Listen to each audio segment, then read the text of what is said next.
It is a story of its unique culture, its people, also diverse, yet also united and proud. It is the story of Botswana. Botswana, a country like no other, a nation of eternal sunshine where the welcoming smile of her people will brighten your day. It is a rich melting pot of unique cultures and traditions. The lure of the distinct clap sounds of our traditional dance renowned the world over. It is the sound of Botswana. You have arrived. We could tell you that Botswana is the best place on earth to visit, that we have the greatest tourism offer and the rarest iconic African landscapes of a delta in a desert. We may also tell you that we're the vanguard in the management and conservation of our pristine wildlife, ensuring that it remains undisturbed in its natural wonder. But we'll just tell you to come and create your own memories. Not only do we pride ourselves with our natural beauty, our doors to the world are also open, and we invite you to come and discover the business destination that is Botswana. As part of the global community, we continue to invest in modernizing our infrastructure, keeping us at par with the rest of the world. Botswana makes it easy for companies to participate in our growing economy and enjoy favorable business incentives. We compete on favorable terms with the rest of the world. Botswana offers an enabling business environment with an abundance of highly skilled and a trainable workforce. Our unique blend of the modern and untamed means you can attend a cultural event in the park and taste our fashion and music all in a day. So when you plan your next trip to Botswana, prepare to be mesmerized by our unique culture, heritage, and the endless possibilities of leisure and lifestyle activities. Because everyone falls in love with Botswana, you will too.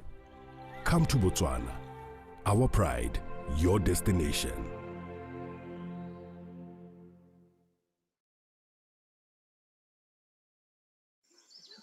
As the day begins to break, a star begins to rise. It is a remarkable story of a precious gem that rose from the rough to shine as a beacon of hope and prosperity. It is the story of a nation nested at the heart of Southern Africa. It is a story of an oasis where possibility meets opportunity. A country that evokes a sense of pride, where brave leaders championed the spirit of blue, black, and white. It is a story of its unique culture, its people, also diverse, yet also united and proud. It is the story of Botswana. Botswana, a country like no other, a nation of eternal sunshine where the welcoming smile of her people will brighten your day. It is a rich melting pot of unique cultures and traditions. The lure of the distinct clap sounds of our traditional dance renowned the world over. It is the sound of Botswana. You have arrived.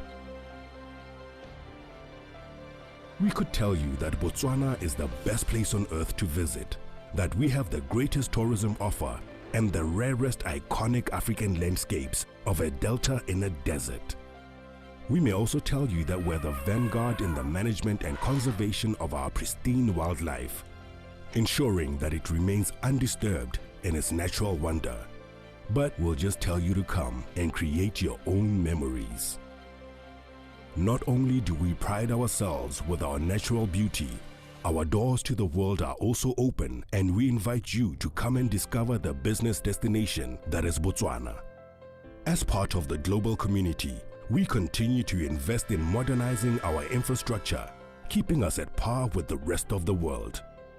Botswana makes it easy for companies to participate in our growing economy and enjoy favorable business incentives. We compete on favorable terms with the rest of the world. Botswana offers an enabling business environment with an abundance of highly skilled and a trainable workforce. Our unique blend of the modern and untamed means you can attend a cultural event in the park and taste our fashion and music all in a day. So when you plan your next trip to Botswana, Prepare to be mesmerized by our unique culture, heritage, and the endless possibilities of leisure and lifestyle activities. Because everyone falls in love with Botswana, you will too. Come to Botswana, our pride, your destination.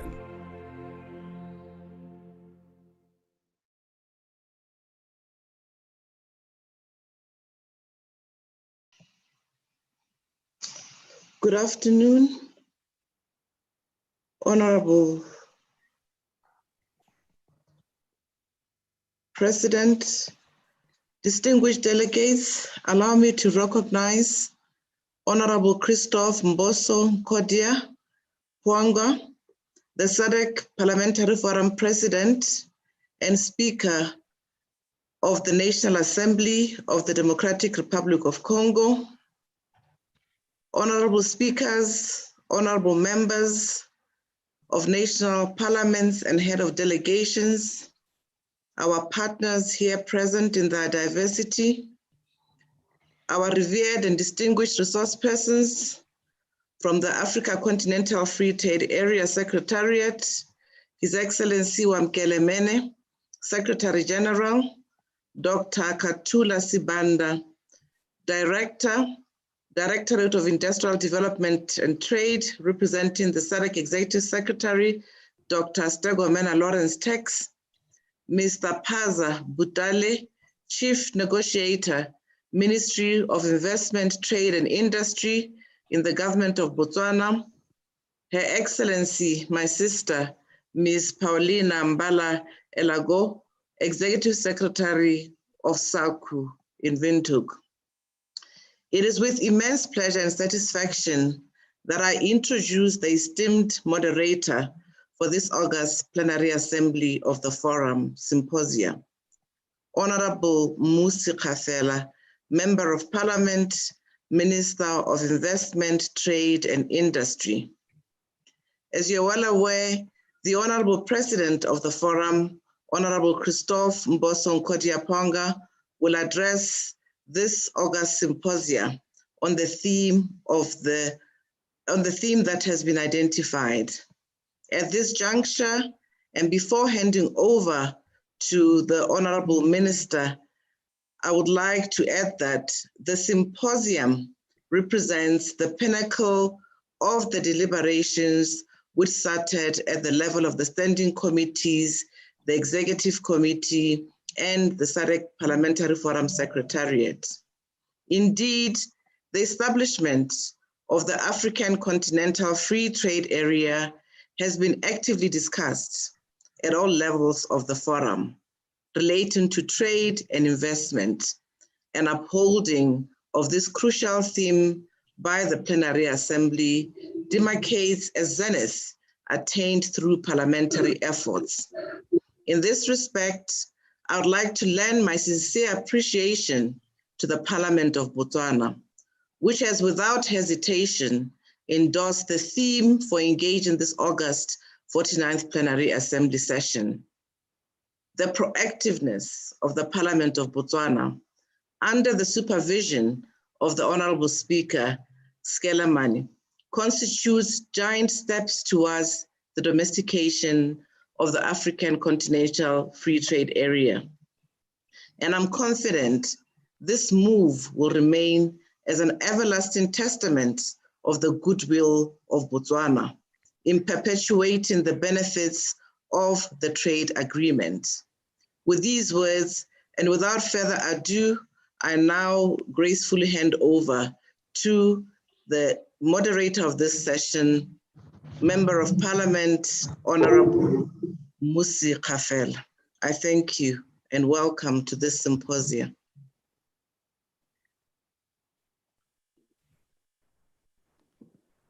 Thank you very much, and a very good afternoon to all of you.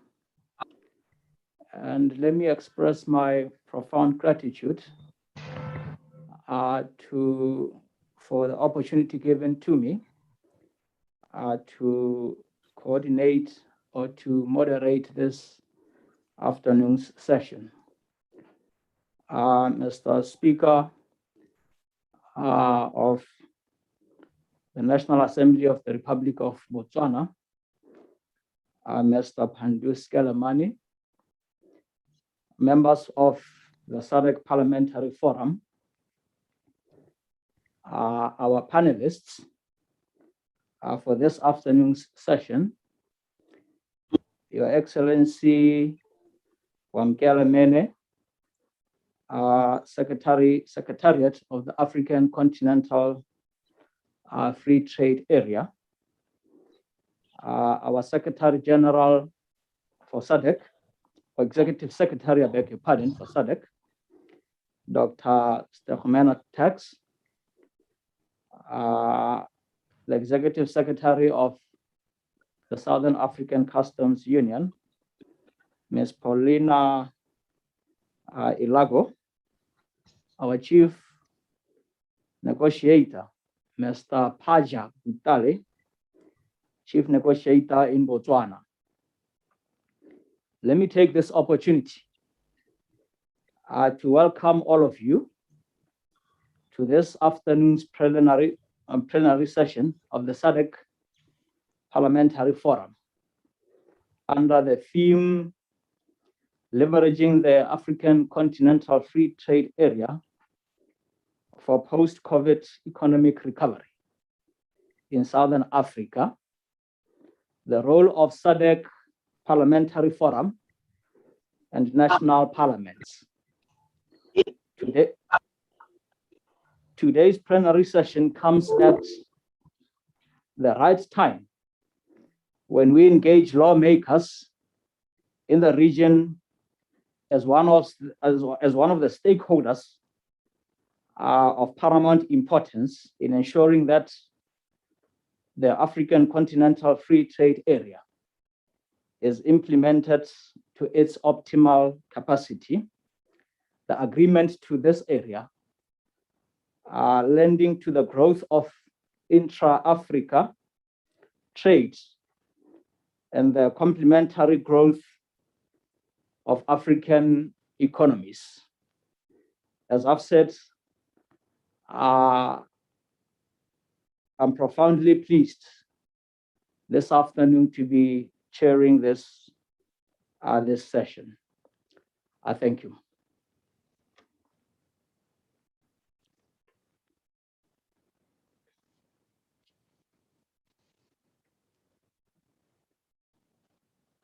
Director of Ceremonies, I'm not certain whether I was audible to you. I hope I was audible to all those in attendance.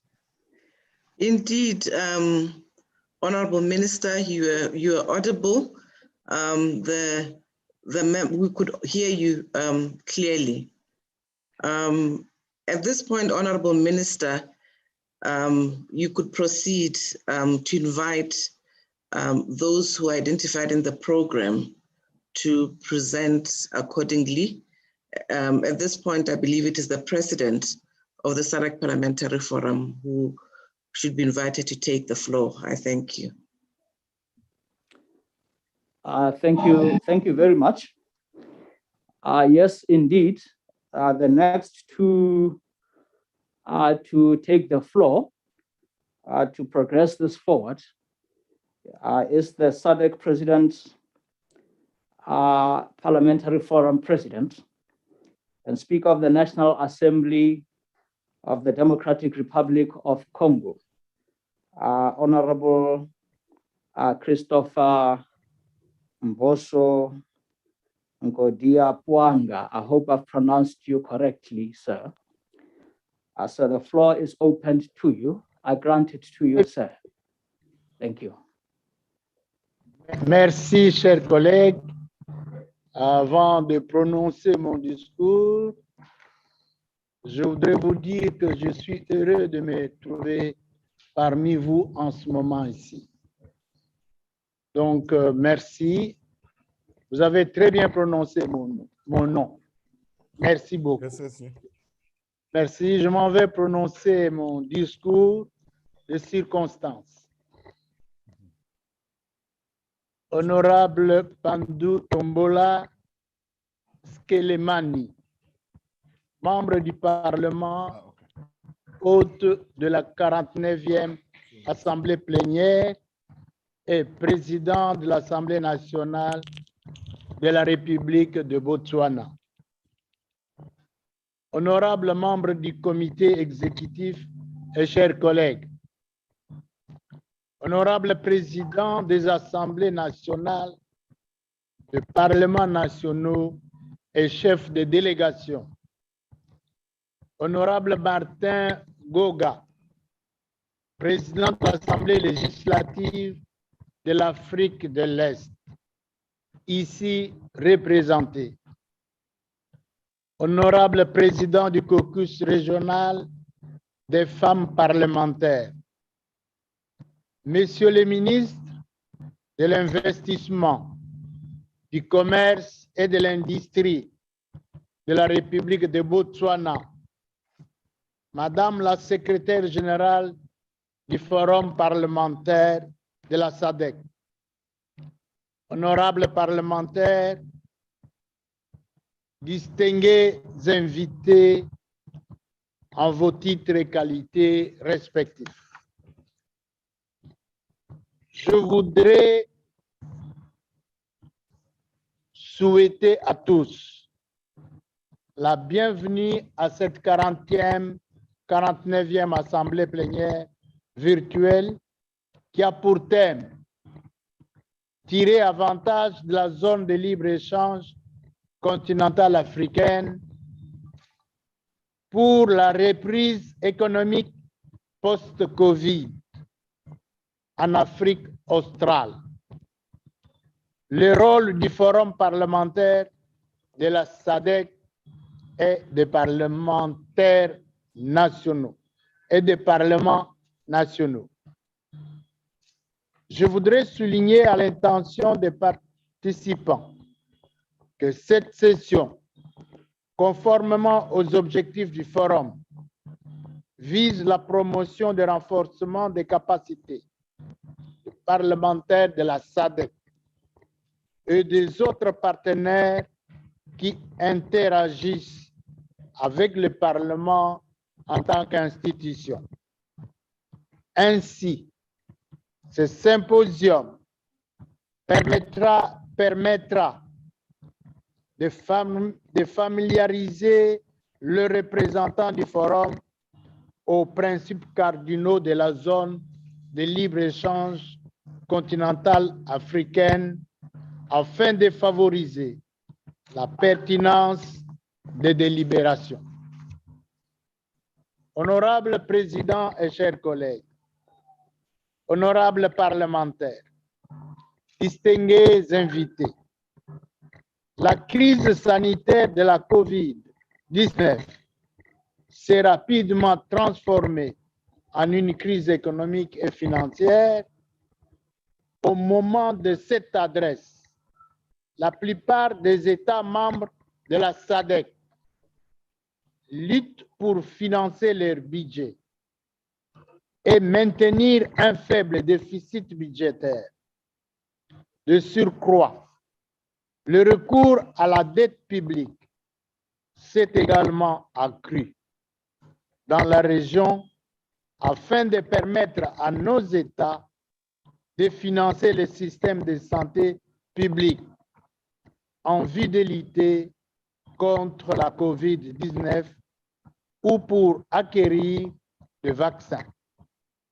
À cet égard, seule une réforme économique profonde et rationnelle va offrir de nouvelles opportunités à la région de la SADC. Au Forum, nous nous engageons à aider les États membres à trouver les voies et moyens de se remettre des effets négatifs de la COVID-19.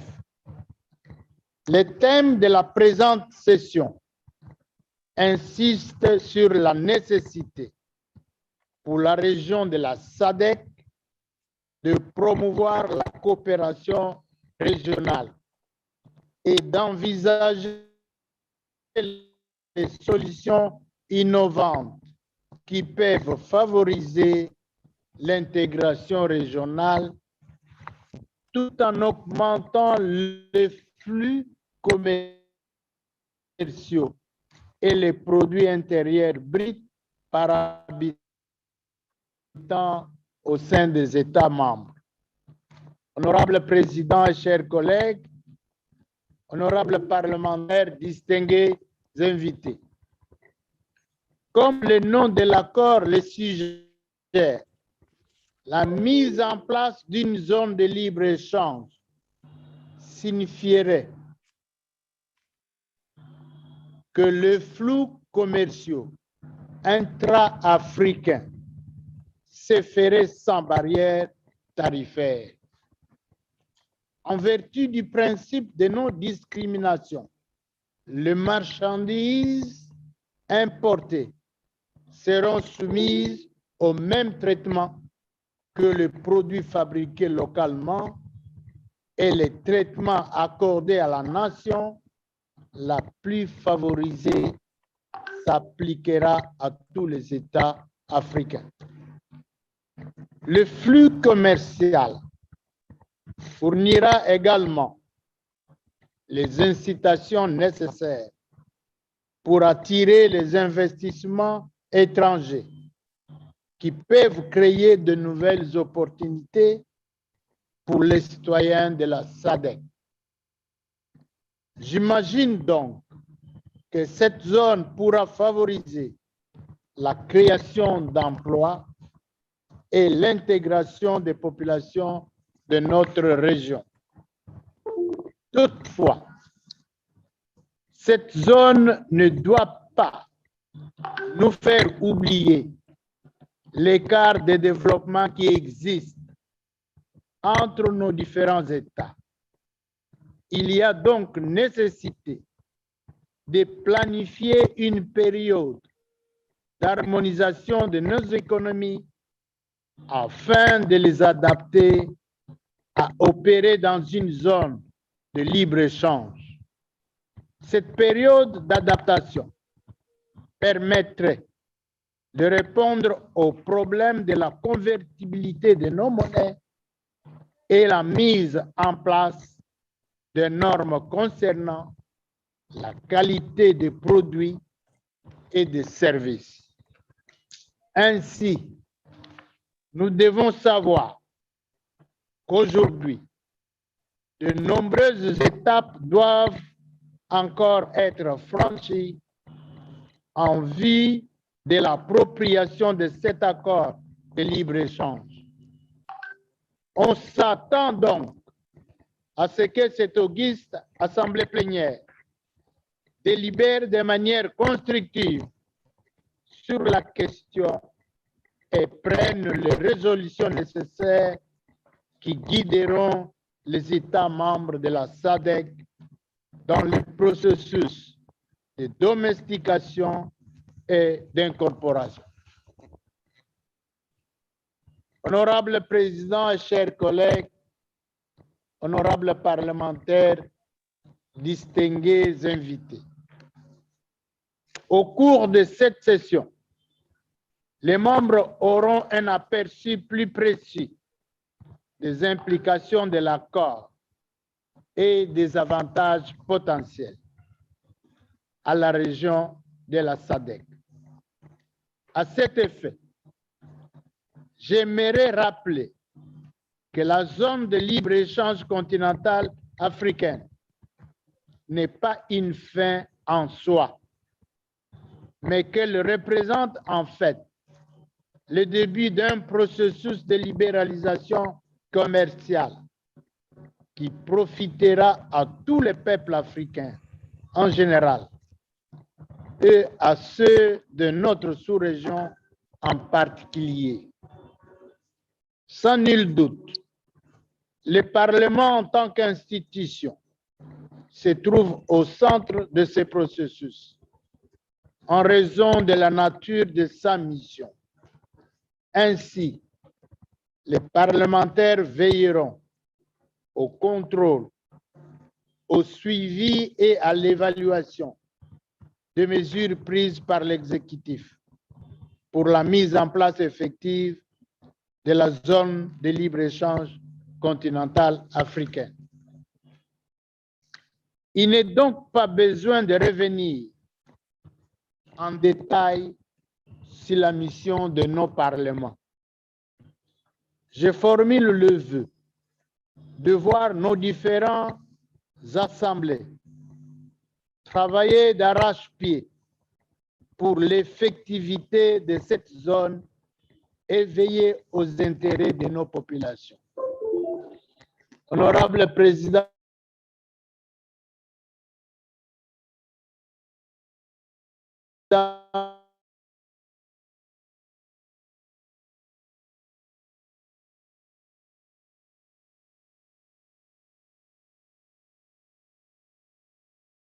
zone de libre-échange continentale africaine.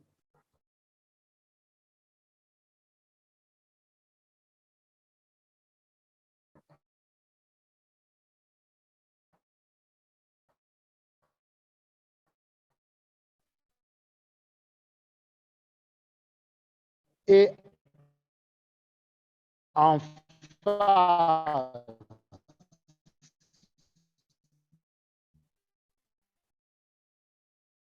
avec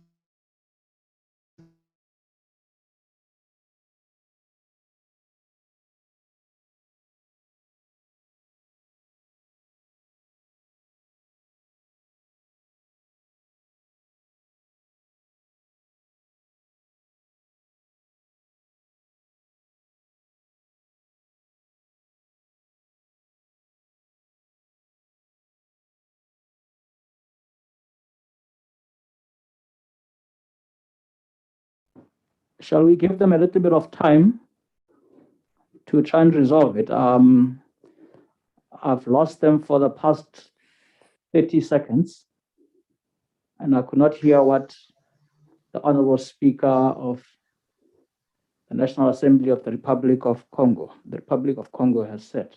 Should we give them a little bit of time, or should we? Indeed, Honorable Minister, we are trying to find out how we lost them. It's clearly a connection issue. Our IT is on it. We will be back briefly just to indicate whether we proceed and or wait if it's a temporary issue to deal with.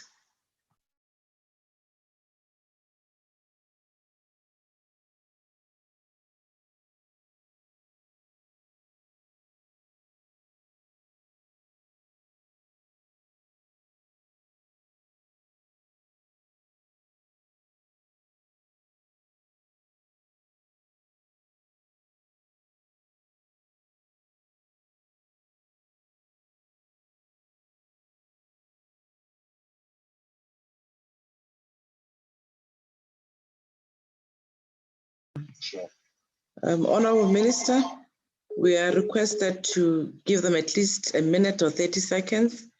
If that fails, we may proceed with the program, if you please. Thank you. I'm pleased to do so. Thank you.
Bye. Thank you. The Honorable President is back online. Je vais reprendre la. Merci. Oui,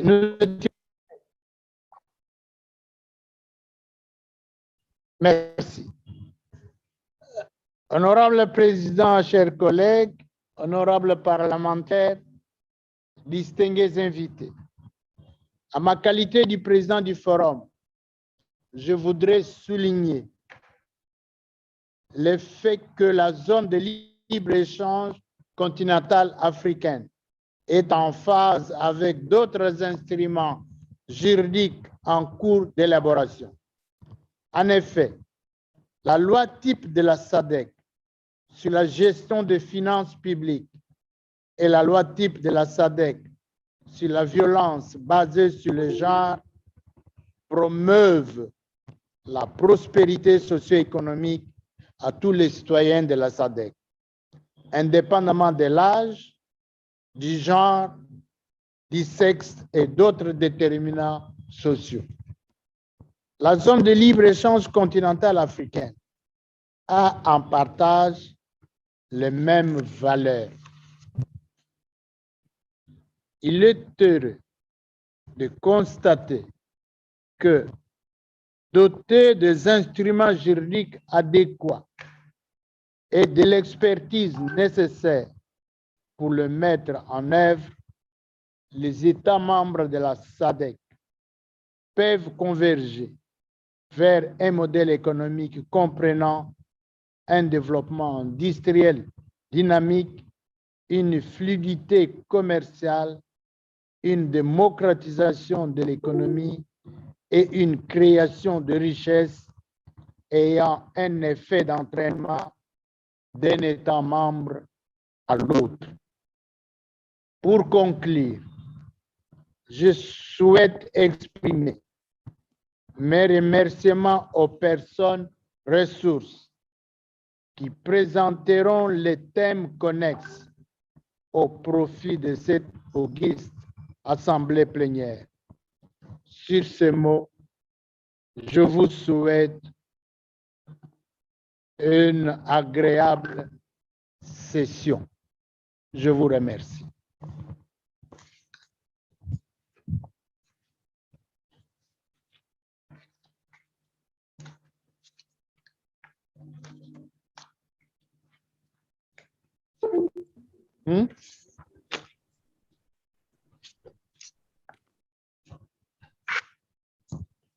Ils ont suivi? Honorable, C'est coupé.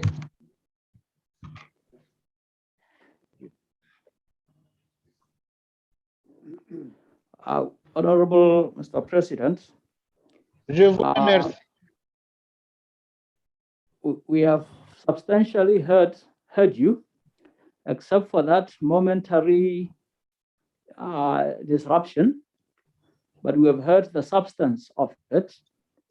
And let me say to you that I'm deeply indebted to you for that insightful presentation. And let me convey my profound gratitude to you for it. And perhaps before, it was crystal clear, sir, we have heard you, and I hope everybody else has. And perhaps before I move forward with our program, let me in a special way recognize and acknowledge the presence in chambers with me of our leader of opposition in the Parliament of Botswana, Mr. Dumelang Saleshando, who is also a member of this parliamentary forum, and in a special way also acknowledge the presence of other members representing Botswana. Honorable Mrs. Talita Monakotla, Honorable Mr. Paulson Majaha, and Honorable Mr. Ali Sedi. Perhaps I should announce their presence. They are sitting with me in chambers. If we could maybe move on And at this juncture, I have the pleasure to usher in our resource persons, and perhaps to, at this moment, start with His Excellency, Mr. Wamkele Mene, our Secretary General or the Secretariat, let me say, of the African Continental Free Trade Area. The floor is open to you, sir. Thank you very much, Honorable Minister. Let me join others in thanking you for convening this meeting, your leadership of this meeting, and to thank the Republic of Botswana for hosting this meeting. In his absence, His Excellency President Masisi, the Honorable Speaker of the House of the Parliament of Botswana, Honorable Ministers that are participating in this meeting, the national speakers of various SADC parliaments, my fellow panelists, Her Excellency Dr. Tax, Her Excellency Madam Paulina, and others distinguished panelists that are with us today. It is a pleasure for me to participate, all protocols observed. As you noted in your opening remarks, Honorable Minister, and certainly as the Honorable President from the DRC noted, Africa has now an opportunity, a very unique opportunity, to position ourselves for industrial development, for value addition, and for a more integrated market. As all of us are aware, for far too long, Africa has been characterized by smallness of national economies, fragmentation of markets, lack of industrial development, lack of regional competitiveness, and of course, a very low rate of intra-Africa trade of 18%. And so in the wisdom of the Assembly of the Heads of States and Government, something drastic had to be done about this condition of Africa, which has sustained for the last 60 years, whereas Africa, we continue to export primary commodities, primarily to countries of the North, because of this lack of industrial development that we have been going through for the last 60 years. And so in the wisdom of the Assembly of Heads of States, this is an opportunity for Africa to accelerate industrial development in the form of the African Continental Free Trade Area. Yes, it is not a panacea for the problems that we confront, the economic development related challenges that we confront. However, it is a tool in the arsenal that we have to deploy to push back the frontiers of poverty on the African continent. And as I said earlier, to accelerate Africa's industrial development through an establishment of regional value chains across the African continent, and through a more integrated market with reduced barriers to trade and investment on the African continent. Now, in this endeavor, the Secretariat of the African Continental Free Trade Area cannot succeed alone. We need regional economic communities such as SADC and others, ECAS, ECOWAS, the East African Community. We have recognized in the agreement establishing the African Continental Free Trade Area, it is clearly recognized and spelled out that regional economic communities are the building blocks of the African Continental Free Trade Area, and that actually we have to build on the achievements, the successes of the regional economic communities as we implement this agreement that all of us are placing so much hope in. So we see a very clear role for regional economic communities, for customs unions across the African continent, to make sure that there is collective success in reducing barriers to intra-Africa trade, to intra-Africa investment. Some of the successes that we are building on are, for example, SADC's very own non-tariff barriers online mechanism for resolution of non-tariff barriers is an example of how the Afcfta builds on the successes of regional economic communities. Similarly, the role of parliamentarians and parliaments is equally important as direct representatives of the peoples of Africa and the peoples of SADC. The role of our parliaments is also recognized as being that of a strong pillar of implementation.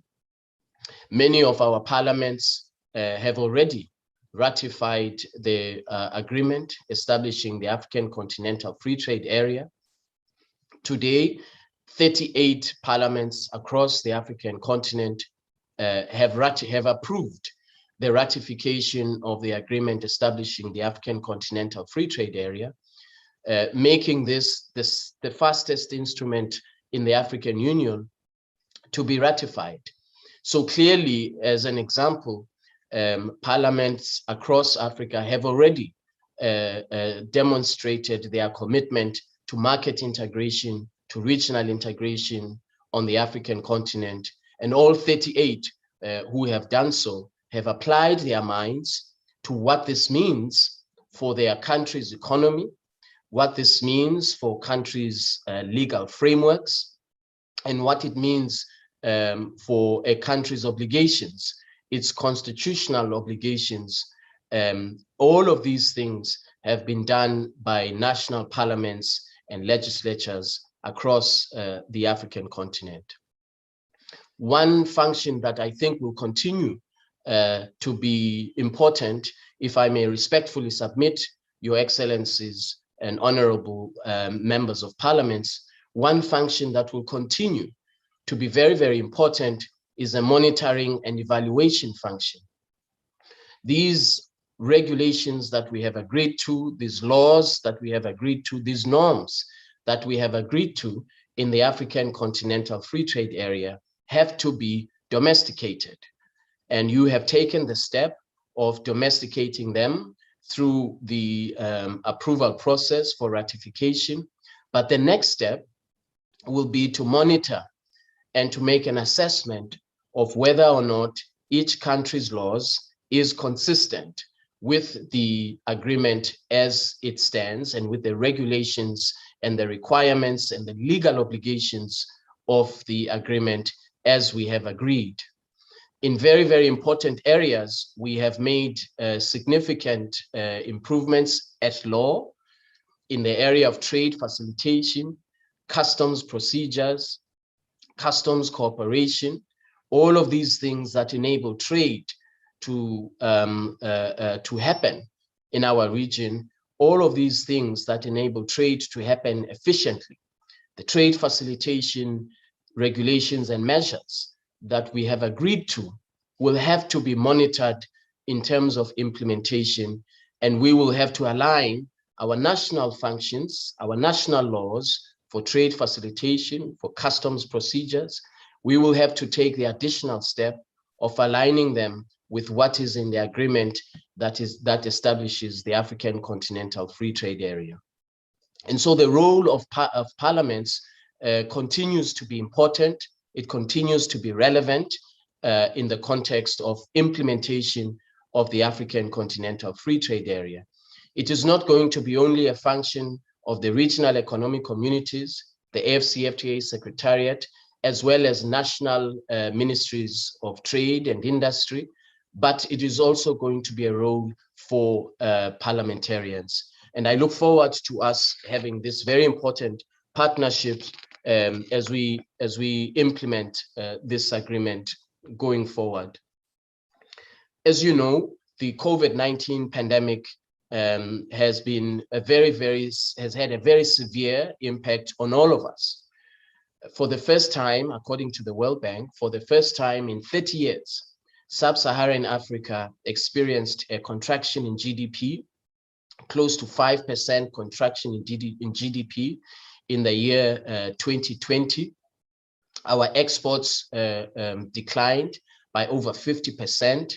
The services sector itself also suffered close to $40 billion worth of losses for the services sector, which, as you know, that is the main driver of Africa's economy, telecommunications, tourism services, a range of other services that contribute to our collective GDP, were severely adversely impacted by COVID-19, particularly the tourism industry, the hospitality industry, and the airline industry, and as well as impacting very negatively on the African Continental Free Trade Area itself.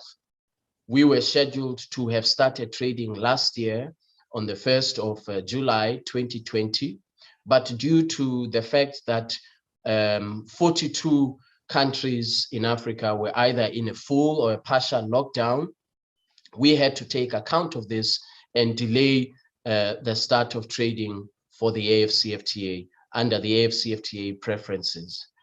And so there has been an economic impact. There has been an impact on trade. There has been an impact on livelihoods, obviously. And there has been an impact on Africa's industrial capacity, our capacity to produce our own medicines was also impacted and called into question by the pandemic. But what we did as a response as the African Union, but in particular as the African Continental Free Trade Area, we took immediate concrete steps. The first step that we took was to ensure that at the level of the AU, that there is a transit of goods that are required to fight the pandemic. That is to say, germ-killing products, pharmaceutical products, all of these critical tools for fighting the pandemic. We agreed that there will be a trade corridor specifically for these goods in the middle of the pandemic when borders were closed.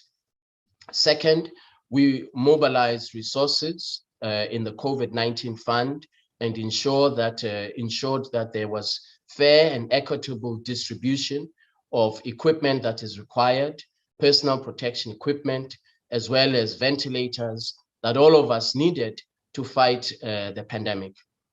In the long term, we are taking measures to fight not only this pandemic, but future pandemics. We know that there will be another pandemic. And so from an industrial development point of view, Africa has to be ready. That is why it is so important that we develop our own capacity to produce pharmaceutical products, to produce these vaccines that are important for saving lives of Africans. And so our tools, our legal framework has to be sufficiently responsive to Africa's public health needs.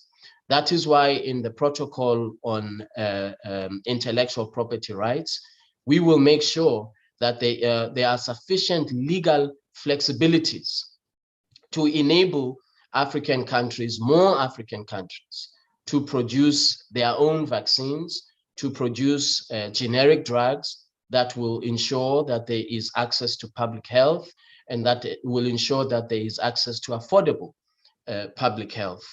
All of these things are enabled by a legal and intellectual property rights regime that will make sure that in Africa we develop our own generic drug industry and our own vaccine production capacity.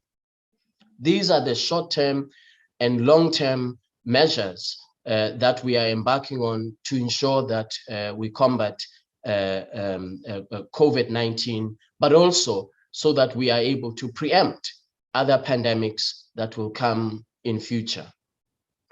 Now, let me conclude by saying the following also related to COVID-19. We know that around the world, developed countries have provided cumulatively, they have provided stimulus packages or economic recovery tools, economic recovery packages that amount today to close to $15 trillion.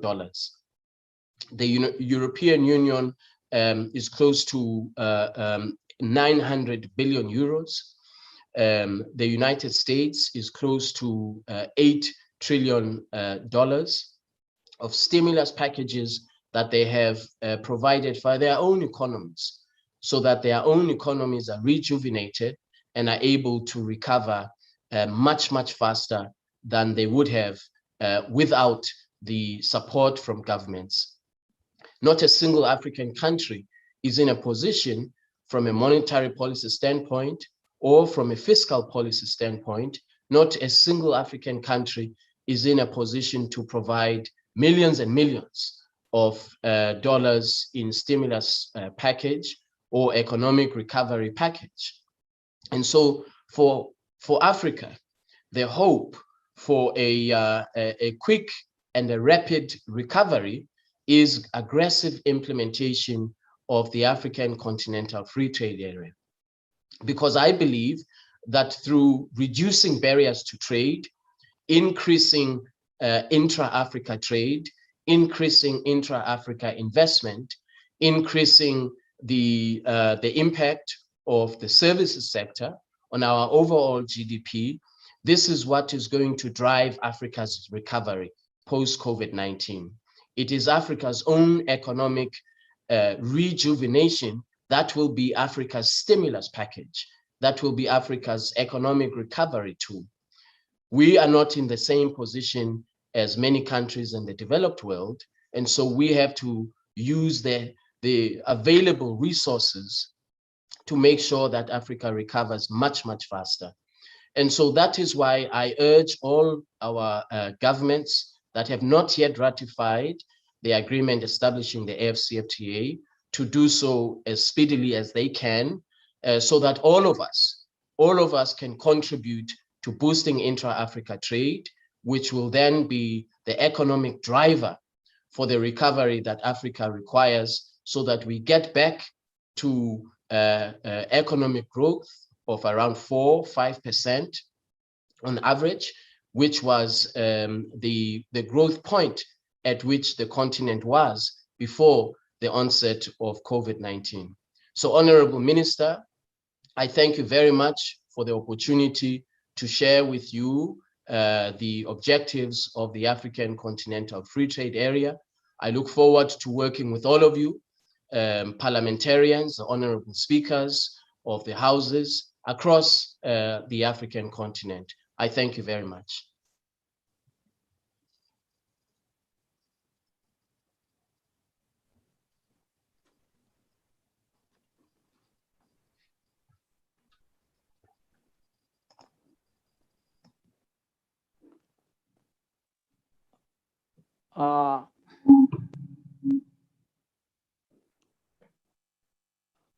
Once again, let me express my profound gratitude to you. I'm indebted to you for that deliberation. And so too are those, I'm sure, in chambers with me. And perhaps it could not have been said any better, sir. Well said, insightful, crystal clear. Perhaps at this juncture, I could understand in place of Dr. Stehomena Lawrence Tax, should be Dr. Kutula Sibanda, the director in the Directorate of Industrial Development and Trade. Understand you'll be the one representing or standing in the stead of Dr. Tax. Perhaps I should, at this moment, give you the floor, hand over the floor to you.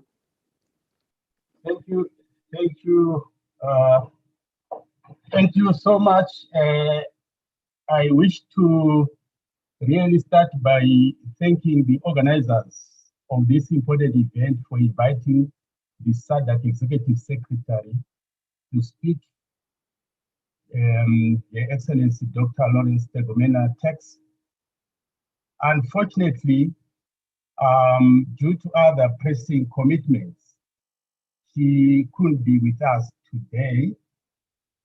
I'm standing in for her. I hope I'll be able to do justice to the topic which I've been asked to present on, which is the role of regional economic communities, in particular SADC, in the implementation of the African Continental Free Trade Area. Honorable Speaker and the members of Parliament of SADC PF and invited guests, let me not waste time and just say all protocols are observed, and go straight to the subject matter of this session. This is basically to save on time, which I see is actually moving fast. Well, the topic is very insightful, the role of regional economic communities, in particular SADC, in the implementation of the Continental Free Trade Area. Let me thank so much the speakers who have spoken before me, and let me acknowledge a reference also which I've made to the concept note of this session, leveraging the African Continental Free Trade for the post-COVID economic recovery in SADC, the role of SADC PF and the national parliaments. The concept note has flagged out important information, and I think I take it as read.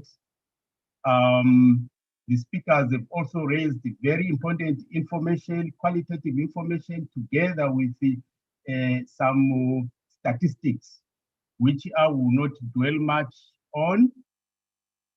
However, more importantly, I need to highlight some critical issues that need to be noted, that have got a very direct impact to any discussion regarding the role of REX in the implementation of the African Continental Free Trade, and also covering the role of SADC PF on the same issues.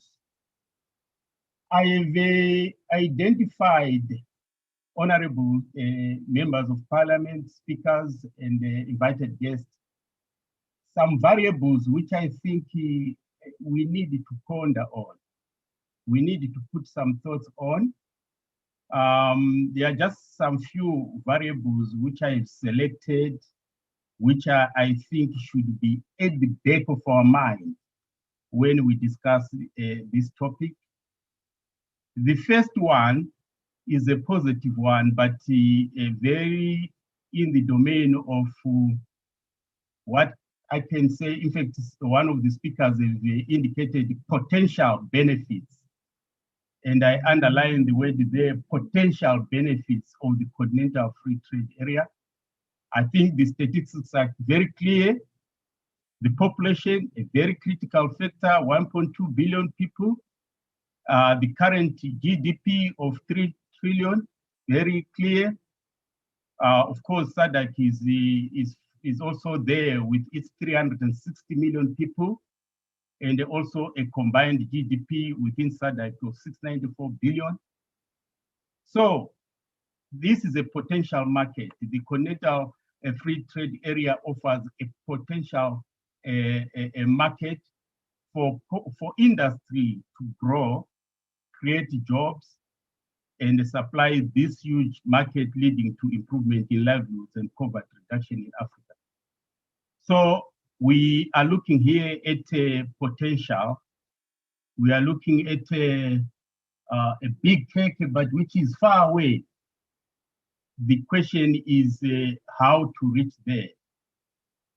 which brings me to the next issue, which I think the Secretary General spoke about, the acceleration of the implementation of the continental variable, which can be indicated by the free trading among nations, up to possibly a situation whereby 90% of our tariffs on goods can be done away with. Is it not dangerous? That's the question mark, to have such a scenario. These are some of the questions which we need to ponder about. Or is it possible to have that scenario happening at the present moment or in future? This brings me, honorable members, to a very critical section of my presentation, which is the current challenges that need to be addressed, which, if not addressed, can make or break the potential we are talking about. So I've highlighted around 5 of them, which I think we need to be thinking seriously about them. The first one is the base where we are right now of trading among ourselves as African states. The trading is quite low. I think a figure of 18% has been proffered. If we compare this with the other regions, Latin America is at 51%, Asia is at 54%, North America is at, in fact, we have Europe at 70%, being the highest. So basically, we are the lowest in the world in terms of intra-Africa trade. The other issue which is critical to note is that our levels of export diversification is very low. Most of our countries are exporting up to 80% of their total exports in form of commodities against the desired manufactured exports. So that is where we are starting from. The next issue is our production integration, level of integration. Where are we in terms of the level of production integration in Africa? The current figure, according to the integration report publicized by the African Union just a few months ago for 2019-2020, is at 20%, indicating poor or weak value chains within the African continent. There is disintegration in terms of food production value chains. So that's another factor. The other factor is the poor connectivity in terms of infrastructure. The same report, the African Union report, puts us at 22% in terms of transport or infrastructure integration, covering both ICT, digital transformation, energy and water, sanitation, you name it. We are at 22%, which is a very, very low figure. In fact, we have got an 80 mark to go in that regard. The other issue is the low macroeconomic convergence or macroeconomic integration convergence. I shall not name the variables. We know them: the inflation, the interest rates, the monetary, the financial issues. The convergence there is far below 60%, which means we are hovering around 30% in terms of convergence. All these are successful factors towards that potential dream which we are talking about. And then there is weak participation of SMEs, and also the gender parity issue comes in. I shall not dwell much on the positive relationship between growth and SMEs and the growth and the gender parity. These statistics is actually highlighted the importance of these variables, and we are currently not doing fine in those areas. So these, I take these as critical explanatory variables which should accompany the acceleration of the implementation of the continental free trade area. So the SADC is quite aware of this challenge. And hence in 2015, the SADC heads of state and government directed the front loading, and I want to underline the word front loading of industrialization as part of the process to consolidate market integration. I think it was based on the lessons learned for the past years, 40 years SADC has been in existence. In fact, we celebrated our 4th year of existence of SADC and existence of accompanying free trade area, but with the little movement in terms of inter-SADC trade.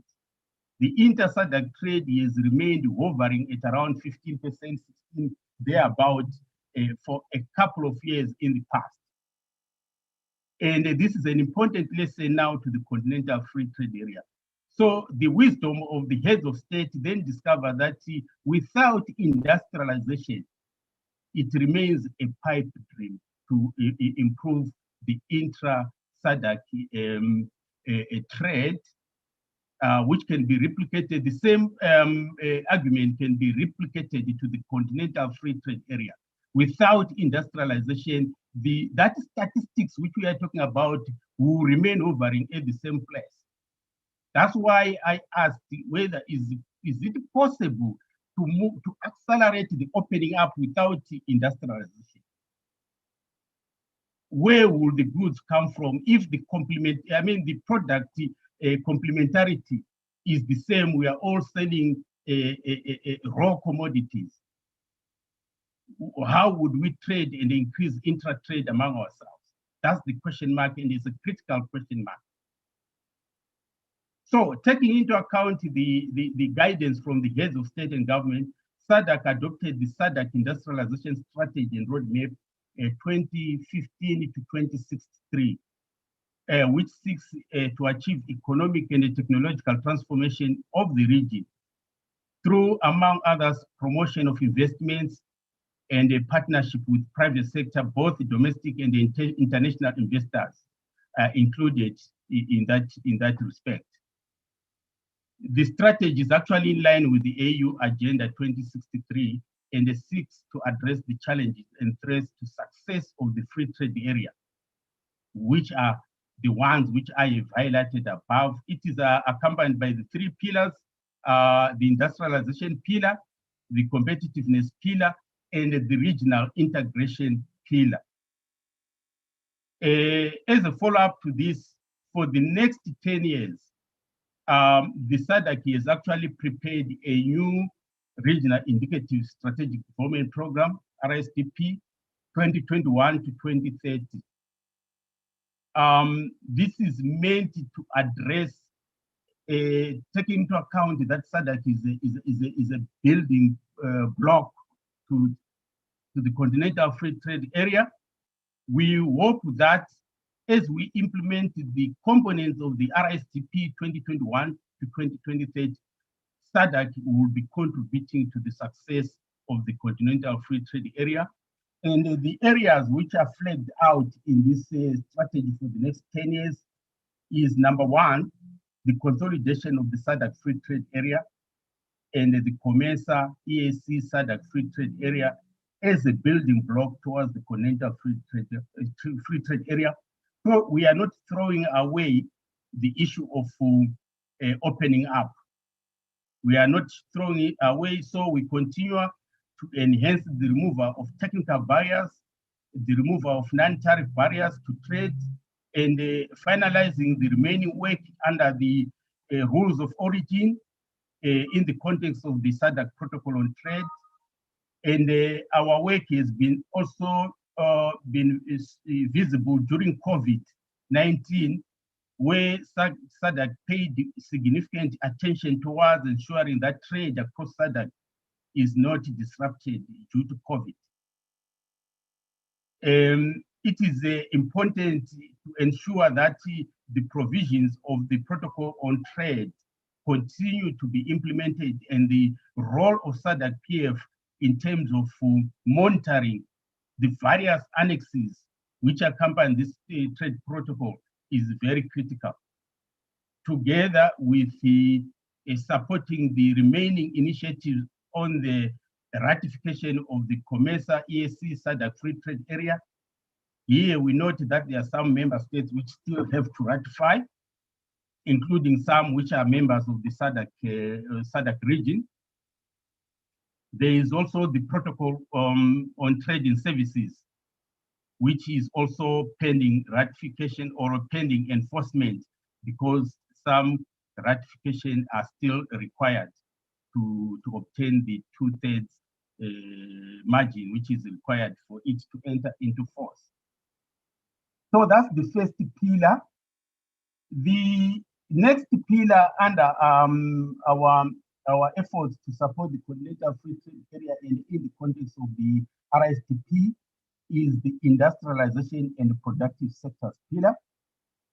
In this pillar, we are quite aware of the level of regional integration in terms of the production, which is very low. I've talked of a figure of 20%, 22%, which implies that the regional value chain systems in various sectors such as agro-processing, the pharmaceutical, the mineral beneficiation, and other sectors are critical for them to be worked on, and we are engaged in that area.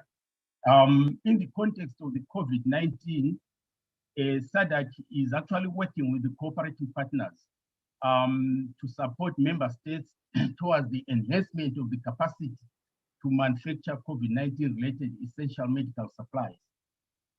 This work is also extended to the ongoing lobbying for the waiver of certain provision of the agreement on trade-related aspects of intellectual property, the TRIPS, to allow for more efficient response to COVID-19 pandemic in terms of vaccination. So all this is done in the context of the support to industrialization and the productive sector. So we are really taking industrialization very seriously, and hence we call upon the protocol on industry, which was concluded in 2019, to be ratified. There are still some remaining member states that haven't ratified this protocol, and it is in this regard that the SADC-PF can actually accompany the efforts which are being made towards the ratification and eventual implementation of the provision of the protocol, which in summary talks about the various impediments which I mentioned earlier on. And then the other pillar which we are working on is the support towards regional infrastructure. We continue to note the lag in the implementation of the SADC Infrastructure Investment Master Plan. And hence, we are engaged in this area to improve our transport sector, our energy sector, our ICT sector, and the water, among other transport sectors. So this is another pillar which is critical. And then the other pillar we are working on is the support towards the macroeconomic convergence and investment promotion. So it's an area, again, which I think the SADC-PF should be on the table to ensure that the legislative framework, the macroeconomic framework is viable for investors to come and invest in the SADC region. I'm talking of both the domestic and the foreign investors. So, as you can see, I've tried to link the fundamental questions which we think are critical towards the success of the continental free trade area with the new SADC program for the next 10 years, which is anchored on addressing these challenges. And I really think with the partnership of the SADC PF, the work of the SADC Secretariat can be made easier, or let me say the work of the SADC region can be made easier. I think these are the few remarks or areas of attention which I thought I can draw your distinguished August House to ponder about as we discuss the startup of the Continental Free Trade Area. I don't forget, of course, the other areas we are working on, issues of peace and security, and also addressing of the natural disasters which usually accompany us as we try to deal with these critical issues. I would like to really thank you for this wonderful moment to highlight some of SADC's initiatives around the Continental Free Trade Area. Thank you.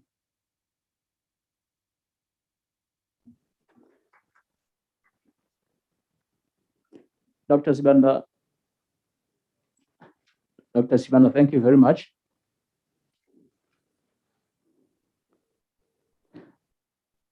I could not help but immediately acknowledge and recognize the clarity of thought with which you have acquitted yourself, sir. Certainly, we will ponder over the issues you have placed before us. You have distilled them with crystal clarity, and I'm sure everybody else is thinking about them. Thank you very much, Doctor. Let me move on and at this juncture invite Mr. Paja Butali to share with us an interrogation of the issues before us. Mr. Butali, I open the floor to you, sir. Thank you, Honorable Minister, and all protocols observed. And I greet all honorable members and distinguished delegates attendant this afternoon. The Secretary General Mene and Dr. Sibanda have said a lot. But first, to start with, appreciating Dr. Sibanda for reminding us what the critical success factors for the optimal implementation of the Afcfta are. All those factors, Dr. Sibanda, I think the heads of state, in their wisdom, as the Secretary General said, had them in mind when they came up with the Boosting Intra-African Trade Initiative. And moving towards that initiative, they came up with the Afcfta as the first critical step and flagship development on the African continent, which is why, like the Secretary General was saying, this has been the fastest ratified agreement in the history of the African Union. Now, news that will please the Secretary General is that the Republic of Botswana have submitted its initial offer on trade and services, covering the 5 priority areas of communications, transport, tourism, financial services, non-banking, and the insurance subsector, and indeed professional services. This, in a way, is confirming and reaffirming Botswana's commitment and delegation and dedication to the process of the Afcfta.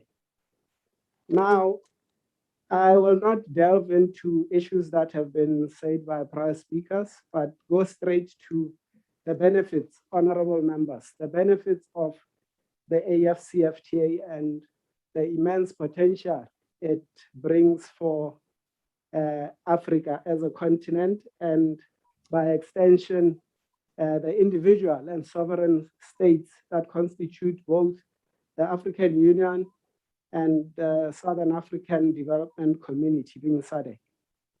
The first obvious benefit is that by removing tariffs and non-tariff barriers, immediately you reduce the cost of trading across the continent.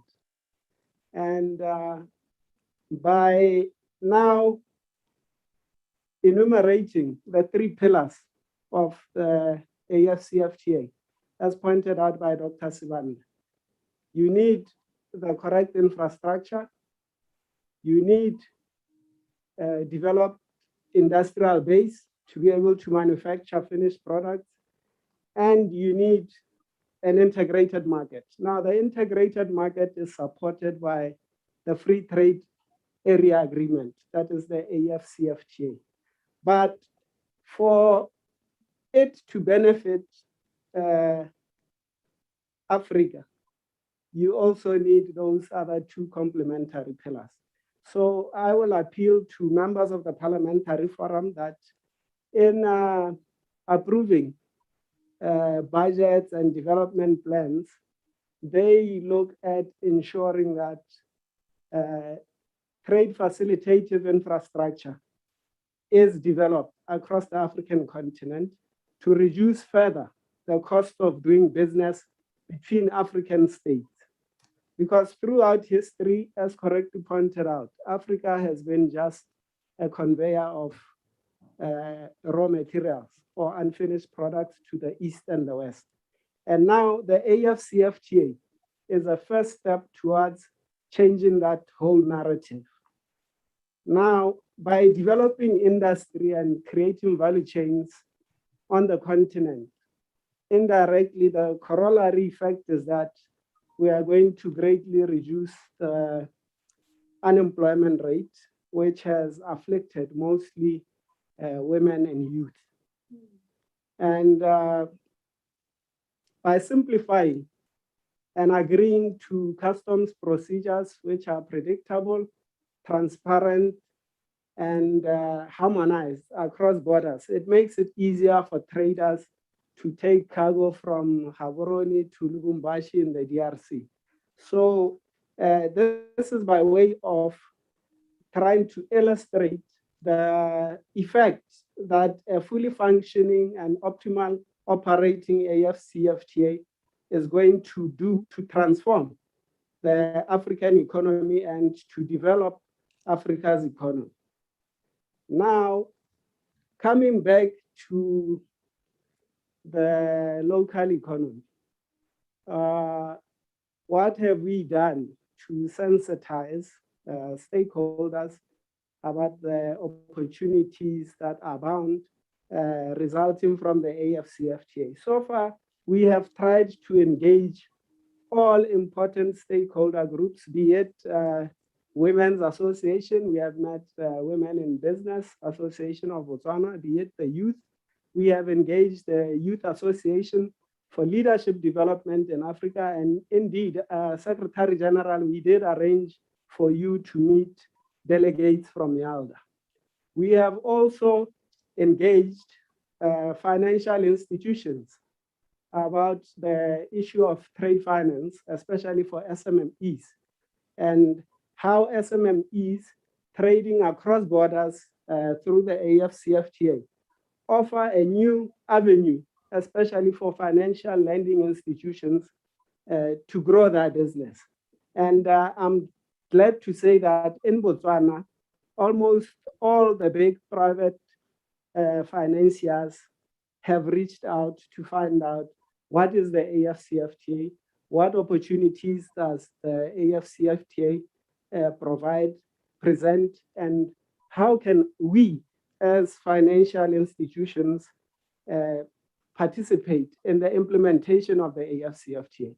And maybe Secretary General, when you come back, you would like to briefly inform honorable members here about the arrangement that the African Union and indeed the Afcfta Secretariat has with Afrexim Bank by way of assisting cross-border traders with lending, with insurance, and all the other antecedent things that are required by international trade.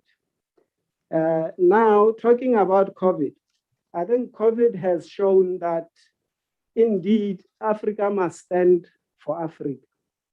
Right now, following the news, the COVID pandemic seems to have been contained in the West and the East, but now it's rising in Africa. This could be an effect of that Africa for long has depended on the West and the East, and now it's time for Africa to stand up for itself in line with the theme that Africa rising. Now, honorable members, as the Secretary General was saying, we are currently fighting against monopolistic and protectionist patent laws, both at WIPO and wherever in the world, to try and say, no, COVID pandemic is a pandemic, it's an emergency, it's a matter of life and death, and as such, we should be given compulsory licensing rights to produce generic medicines. Now, if we are given those rights, is our industry ready? Now, in line with what Dr. Sibanda was saying, it now points to the fact that we need to move with speed in implementing the SADC industrialization strategy and roadmap, and indeed creating value chains between African countries to ensure that we work together in building pharmaceutical manufacturing companies in the quickest time possible that will be able to generate the numbers required for COVID vaccines. And I think, Honorable Minister, with that, I would like to end my presentation without really repeating what the previous speakers have said. Thank you, Honorable Minister.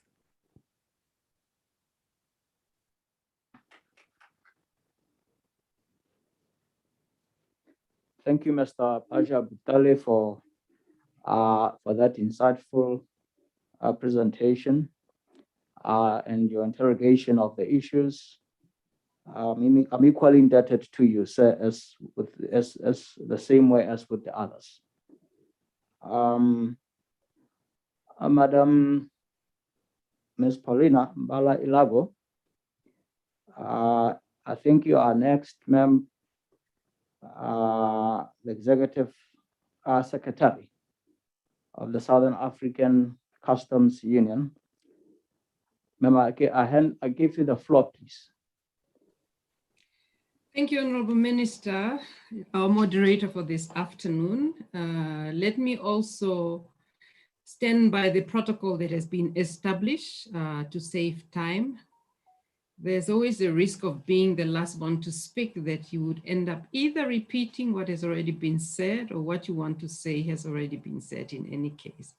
But let me first of all thank the SADC Parliamentary Forum Secretariat, my dear sister, for having organized this event. I believe it's very timely, and certainly I want to also recognize the host speaker of the Parliament of Botswana and the president of the SADC Parliamentary Forum, not to leave out my dear brother, the SG of the Afcfta Secretariat, and of course, the representative from SADC. It is indeed a pleasure for us to be part of this important dialogue and symposium that looks specifically on the theme for today. Honorable Minister, it's important to highlight that clearly for us as SACU, the oldest customs union in the world, we are all members, all our members are members of SADC.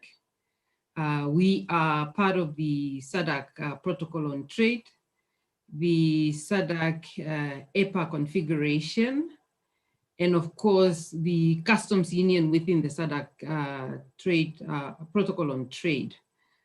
As a customs union, we engage in the negotiations, obviously as an entity.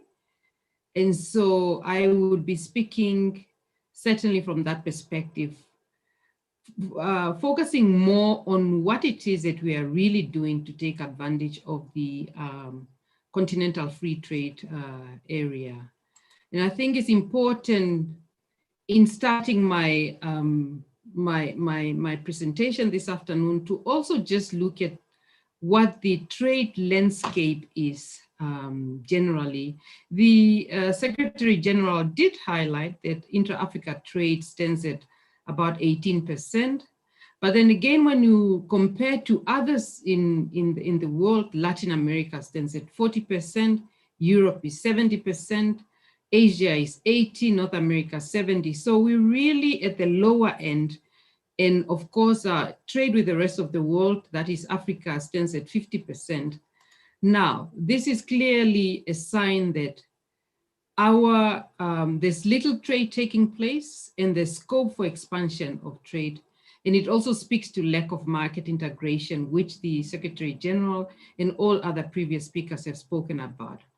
But what it says then is that really the Afcfta is a timely policy imperative.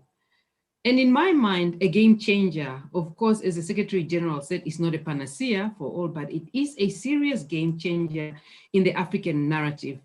And we in SACU have certainly identified and agreed that the Continental Free Trade Area is a high priority for us. It is a high priority because obviously it offers enlarged markets. It also offers an opportunity for enhanced productive capacity. It is squarely aligned with the objectives of SACU of deepening regional integration and industrialization, and not to mention about opportunities to enhance trade and investment.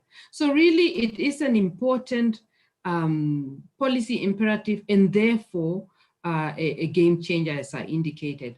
But then again, when we look at our trade with the rest of Africa, we realize that really from a SACU perspective again, we have our exports having grown from 2020 from 267 million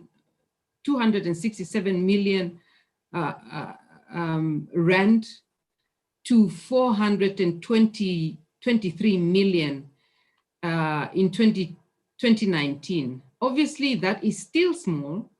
And the balance of trade is obviously in our favor. We export more to the continent than what we import. But it says that there's a lot of opportunities. But also when we look at the basket of trade, our major exports ranges from machineries, textiles and clothing, chemicals, precious stones, sugar and confectionaries, and base metals. But then we import mostly mineral products, vegetable products, textile and clothing. Again, the basket is very small and narrow. Much as it is slightly diversified from the SACU side, it still is very narrow. And there lies opportunities, therefore, for us to really look at the Continental Free Trade Area as an opportunity to change the landscape, the trade landscape. But when one looks at services as well, for us, our agreement does not really provide for a framework to trade in services, but we are members, all our members are members of SADC. They've signed the protocol on services. But then again, when one looks at services, services constitute a significant part of our country's economies, and their contribution to GDP ranges from 58.2% for Botswana, 59% for Namibia, to 61% for South Africa. Eswatini and Lesotho, again, all in the 50s. So really, it says that services plays a very important role for us, and therefore it's a sector that we need to look at, particularly for those countries whose manufacturing base is very narrow, and therefore there's an opportunity for services to expand in terms of trade in services. And I want to congratulate and also acknowledge the government of Botswana for having submitted its offer on services. Really, it's important that member states also do so to ensure that the services framework is fully implemented. But we also recognize now, when we look at how we position ourselves vis-a-vis the Continental Free Trade Area, we recognize, and that's a point that has been made earlier by the previous speakers, that really trade liberalization is not sufficient to maximize gains from trade. And so we as SACU have adopted industrialization as an overarching objective. And that is really to ensure that our agenda is driven and is premised on industrialization. And we are focusing, therefore, we have therefore refocused our agenda on industrialization, looking specifically at regional value chains, the development of regional value chains, export promotion and investments. We've also identified trade facilitation and logistics. And of course, as I said earlier on, the Continental Free Trade Agreement is a priority for us. And really, this is done so that we can position ourselves as a customs union to take full advantage of the Continental Free Trade Area.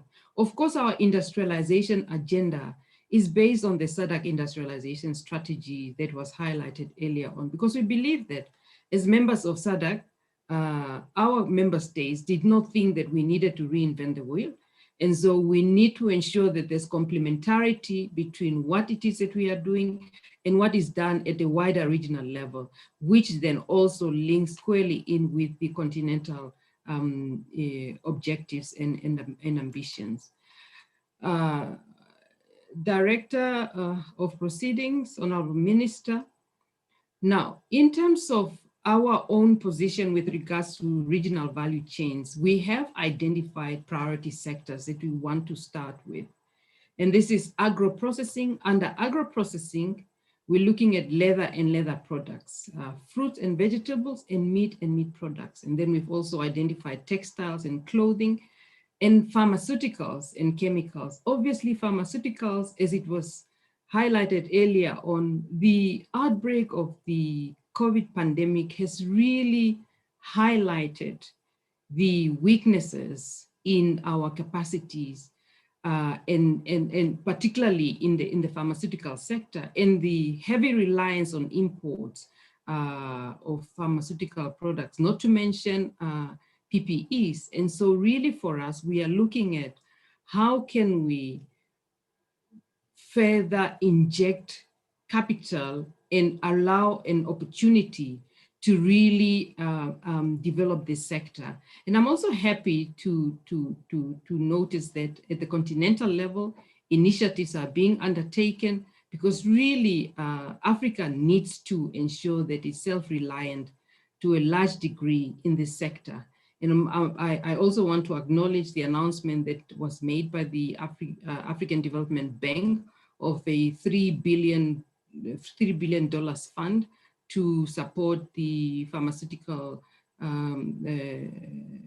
industry on the continent. That is really the direction that we want to look at.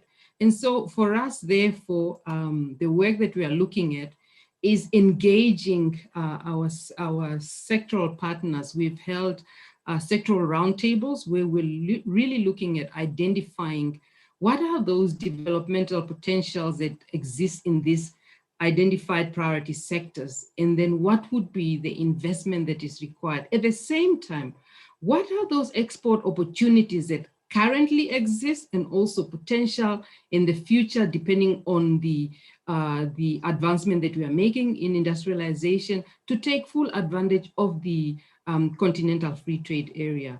So what we are planning therefore is to convene a ministerial roundtable in the third quarter of the year, where we really would then bring together key stakeholders around these priority sectors. Ultimately, we are looking at developing a long-term industrialization strategy for SACU. But as I said, this is really connected to the SADC industrialization strategy and plan. Now, of course, trade facilitation and logistics is also important for us. We want to ensure that the environment is conducive for trade. And so when we are talking about the continental free trade area, we can't just speak of trade without looking at the measures that are in place to ensure that trade moves without any hindrance or unnecessary barriers. And for us, therefore, we've identified a number of areas that we want to put, that we are prioritizing in terms of our trade facilitation and logistics program. And that is also intended to support industrialization in our trade agenda in general.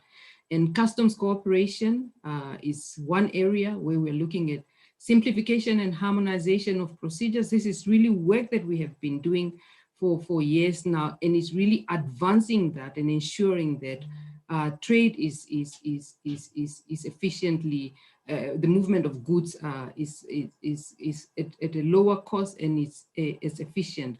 Border coordination is also an important area for us, where we really want to enhance efficiency and the effectiveness of border agencies, where through collaboration and cooperation. And really, ultimately, we are looking at one-stop border posts and removal of some of these barriers. And then important is behind the border measures. Much as we'll be talking about removal of tariffs, there are administrative challenges that affect agriculture, standards, and SPS-related measures. And we want to ensure that those are also addressed, again, to facilitate trade.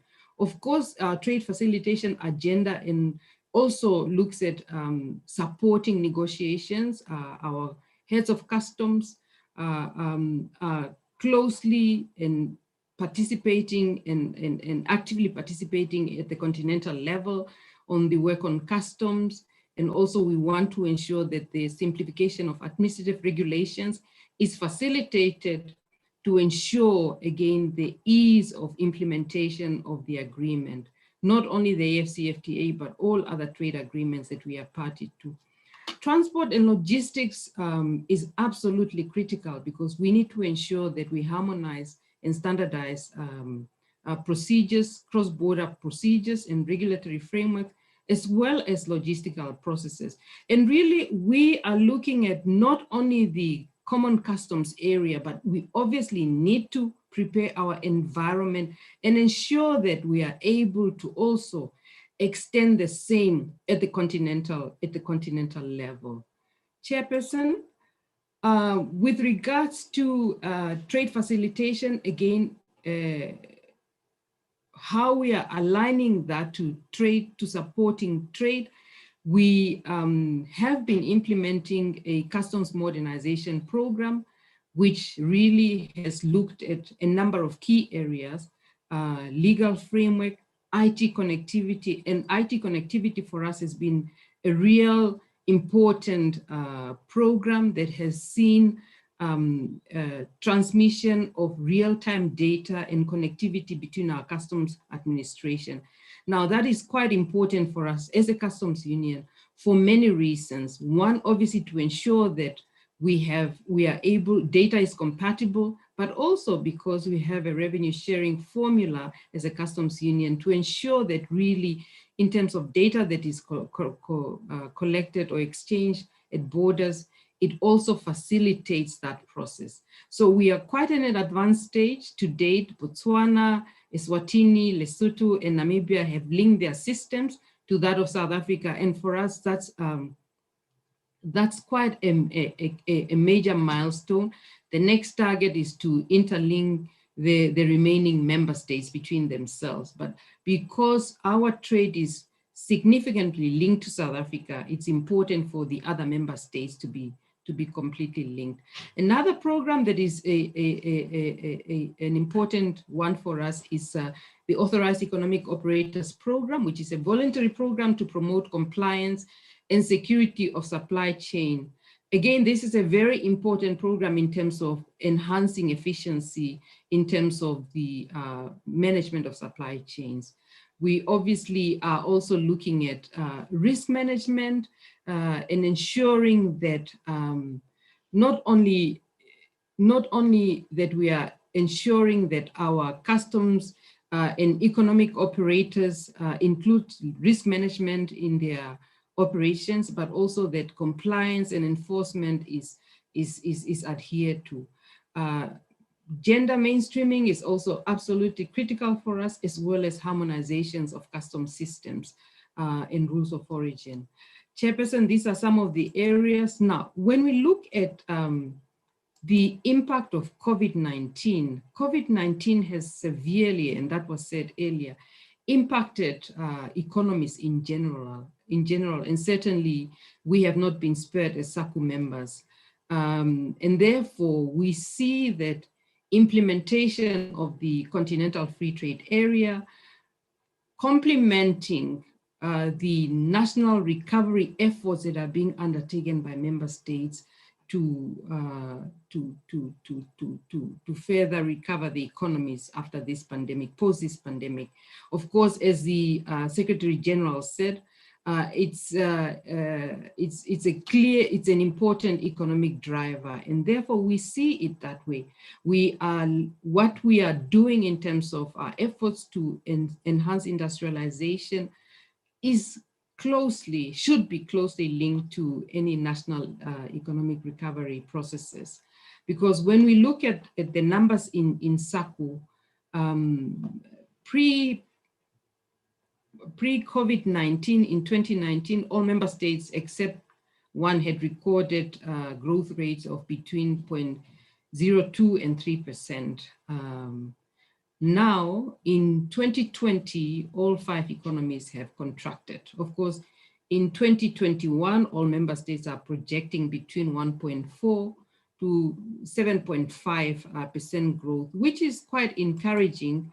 But obviously, we also need to take into account that this process will take some time, and also given where we are in the uncertainty around the pandemic, and also the access to vaccination, which has been highlighted earlier on.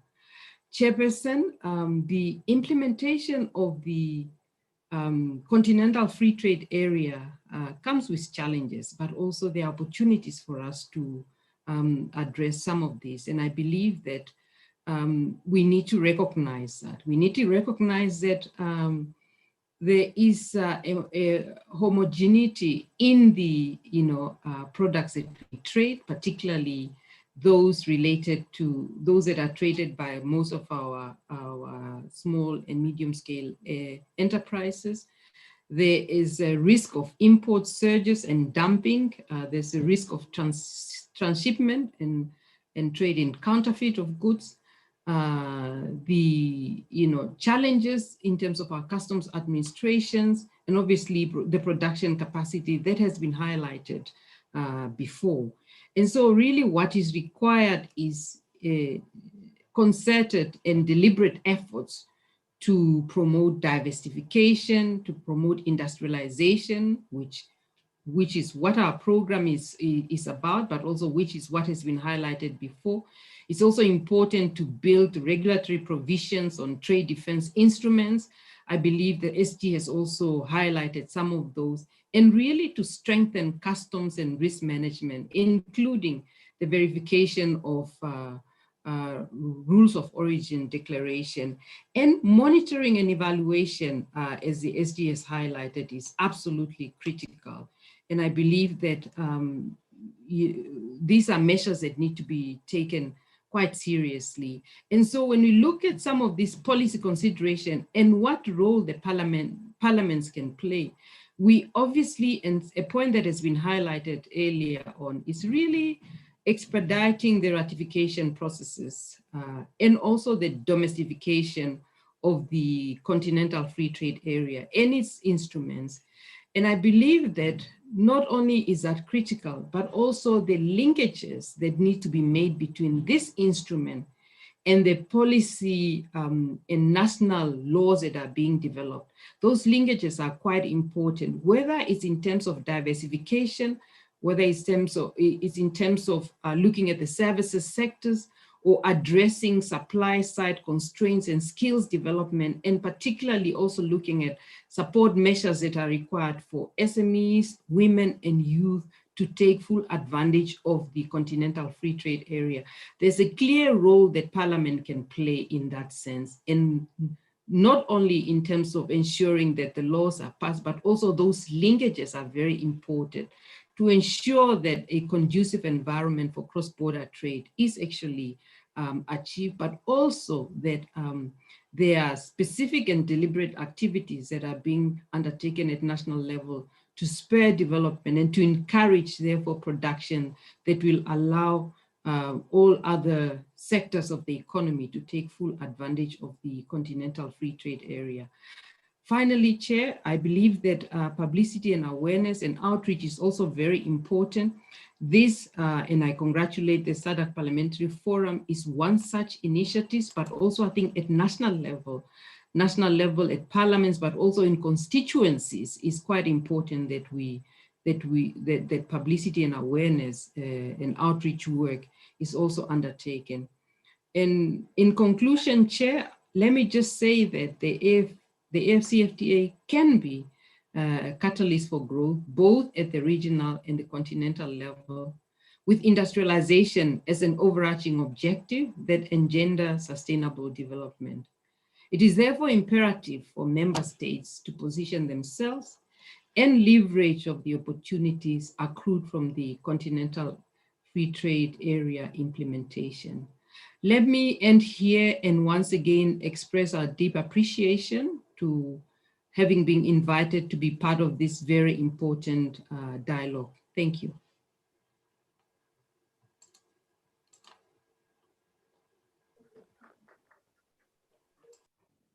Madam Igalo, thank you very much for those lessons. I'm truly indebted to you, ma'am. I had a couple of questions from my end, but I think you have addressed all of you, the panelists who have spoken. You have addressed some of the concerns which were the subject of my questions. I think maybe at this juncture, I should invite or open up this session for any questions or remarks from our distinguished members, if any would be pleased to do so. And perhaps also as we gravitate towards the end, invite recommendations from our distinguished members in order that they can go into the record. Perhaps let me open it up. I'm not so sure whether from where I'm sitting, I'll be able to identify those who wish to come in. I will assist, Honorable Minister. You will assist me, ma'am. Thank you. A considerable distance from the screen, ma'am. I will assist. We already have Mozambique delegation who have raised their hand. I will wait to at least recognize 3 interventions at this point before we conclude. We also have a hand from Zimbabwe delegation. We also have a hand from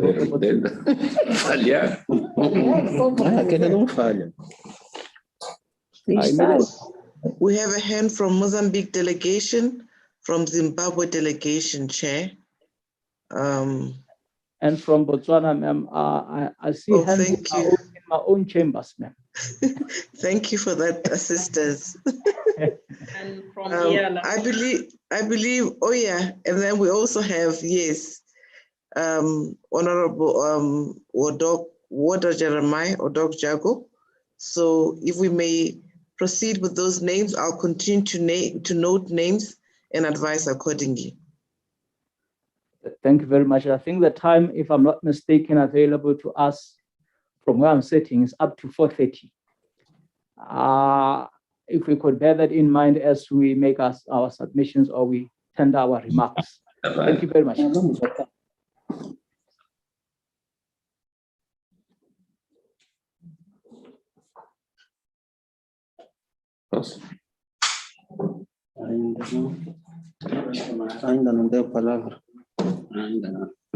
Mozambique, please let's hear you. Mozambique, please let's hear you.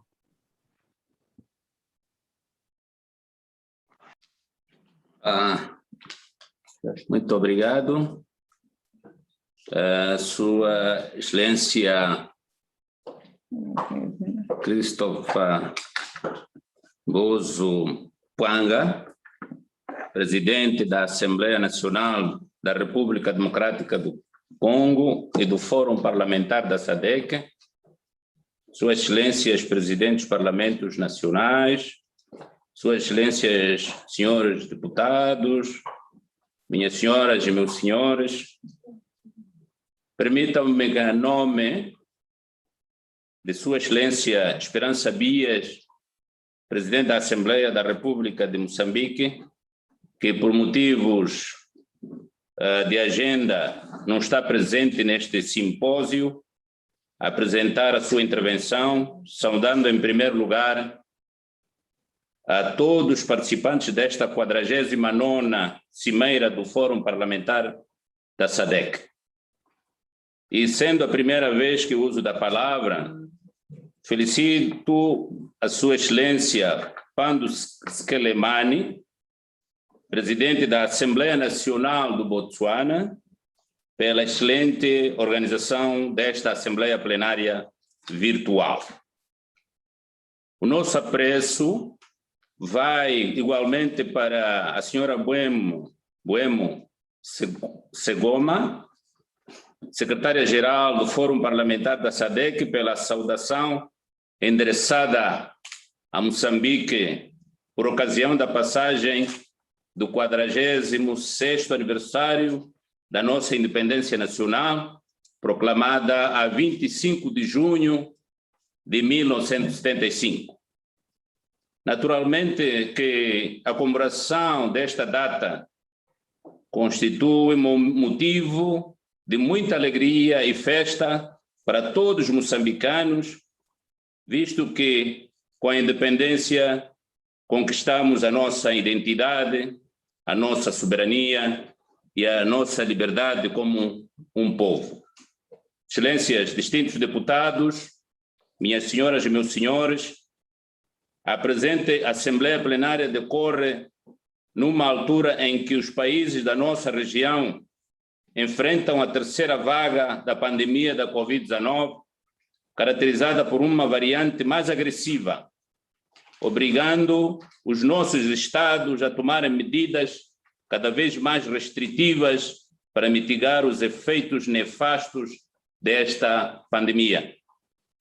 O tema escolhido para este simpósio mostra-se, pois, oportuno, uma vez que a implementação do acordo de criação da Zona de Comércio Livre Continental Africana inicia num quadro adverso devido à eclosão da pandemia da Covid-19.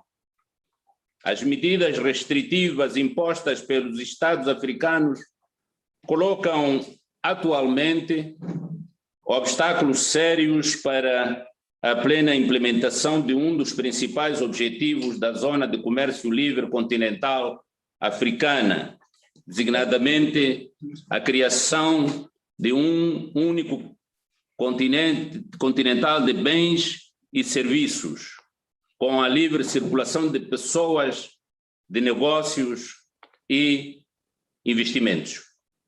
Excelências, minhas senhoras e meus senhores, com vista a implementar o acordo da criação da Zona de Comércio Livre Continental Africana, o meu país está na fase preparatória da sua ratificação. O governo moçambicano está a elaborar o estudo do impacto da implementação da Zona de Comércio Livre, bem como da sua estratégia de implementação. Os estudos irão permitir que Moçambique alinhe as suas políticas nacionais e complementaridade com os demais acordos comerciais e processos de integração regional da SADC. Os resultados desse estudo irão igualmente facilitar a preparação da oferta tarifária de Moçambique e dos compromissos específicos nos setores de serviços que vão ser liberalizados. Excelências, estamos cientes dos desafios e dificuldades que o nosso continente enfrenta para o alcance do desiderato da libertação econômica. Trata-se de um objetivo alcançável à semelhança do que logramos para a nossa independência política. a união de esforços, o propósito comum e a troca de boas práticas legislativas constituem certamente uma das contribuições que os parlamentares, quer ao nível nacional, quer do Fórum Parlamentar, poderão realizar para que a zona de comércio livre possa ser bem-sucedida. Como parlamentares, nós achamos que devemos contribuir legislando sobre matérias que possam facilitar a implementação deste acordo, com particular destaque para as políticas que viabilizam a inovação e digitalização de negócios. A terminar, gostaria de manifestar o total engajamento da Assembleia da República de Moçambique nas iniciativas do Fórum, visando trazer para debate os assuntos mais candentes que afetam a nossa região e o continente africano em prol do bem-estar dos nossos povos. E, finalmente, saudar a todos os oradores deste simpósio pela qualidade de apresentação que foram fazendo ao longo do simpósio. Muito obrigado pela vossa atenção. Muito obrigado.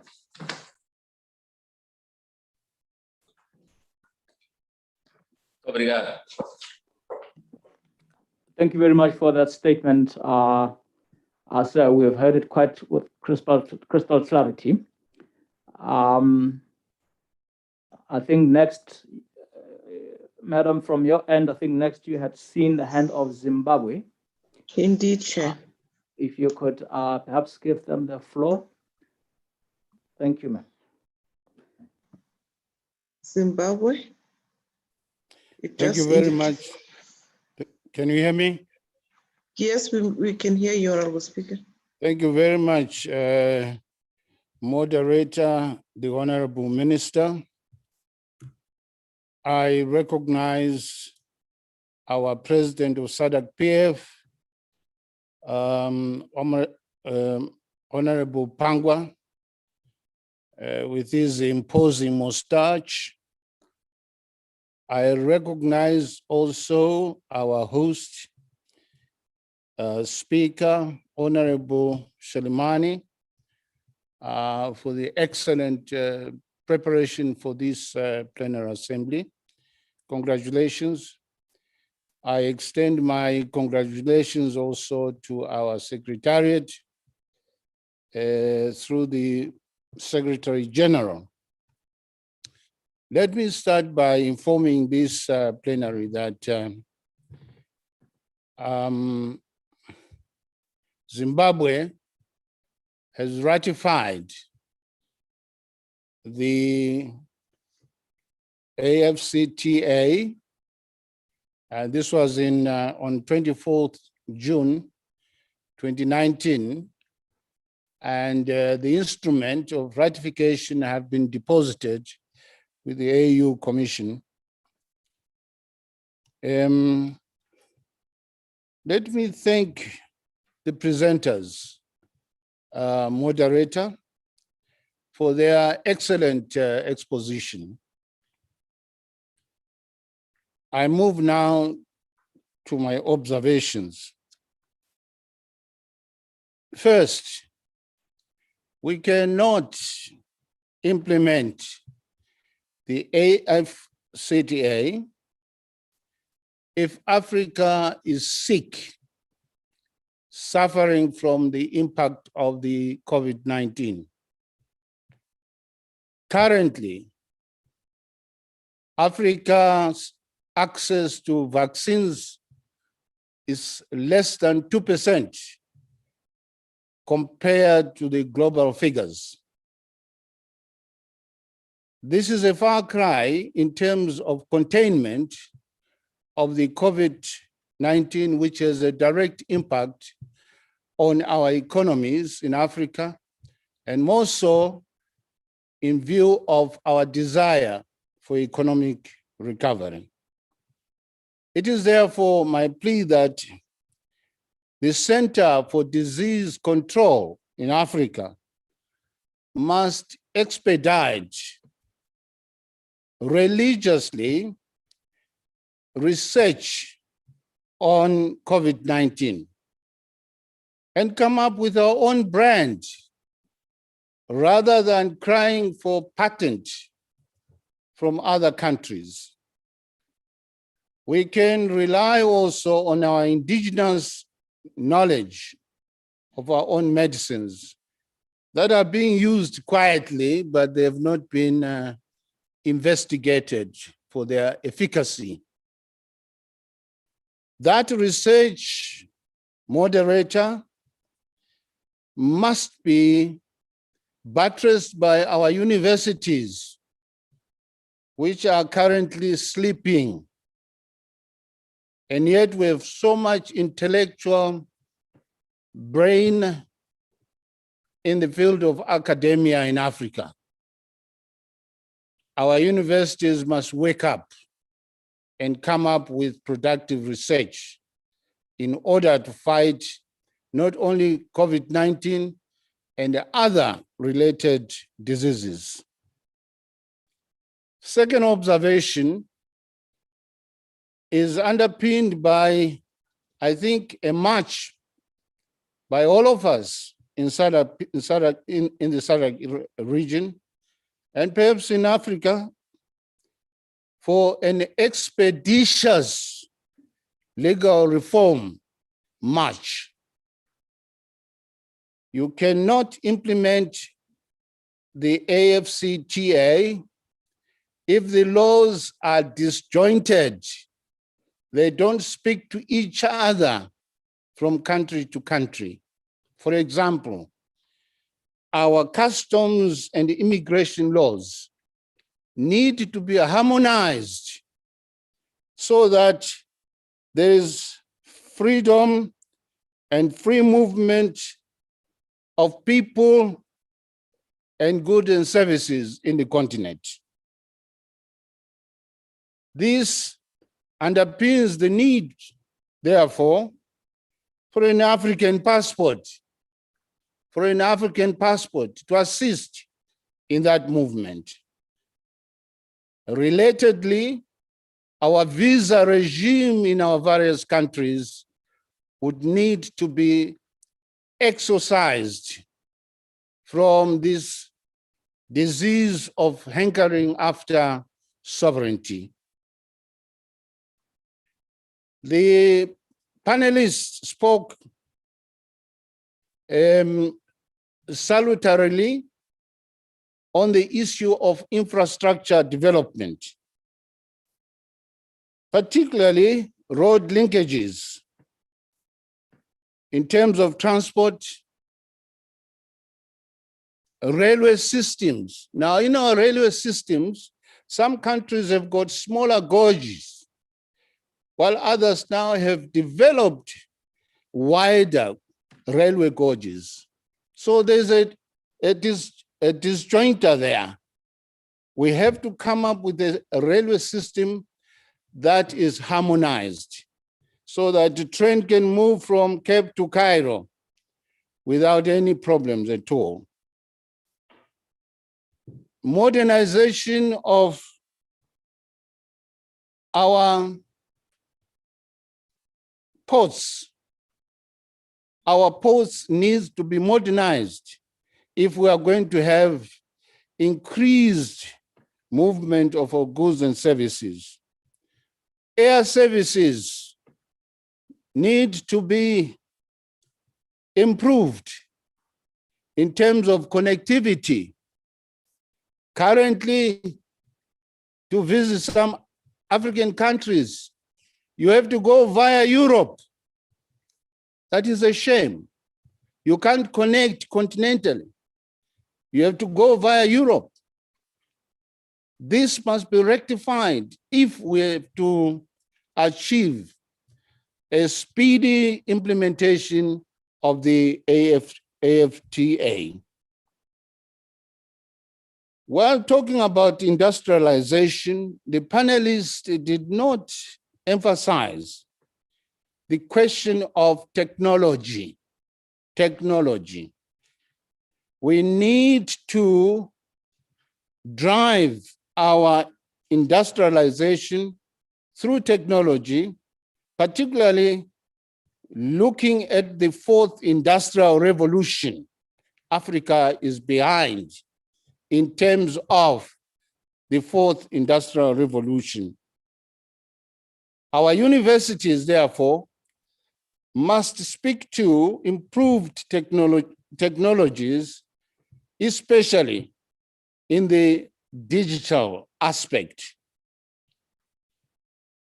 A moderator, we cannot implement the Afcfta if our African agency in mobilizing domestic and international financial resources is not taken up seriously. I want to agree with the concept note that was sent to us by Botswana that there's need to come up with a modern African Marshall Plan so that we pool resources together instead of relying on external funding from the Brentwood institutions. The African Development Bank needs to wake up and lead accordingly.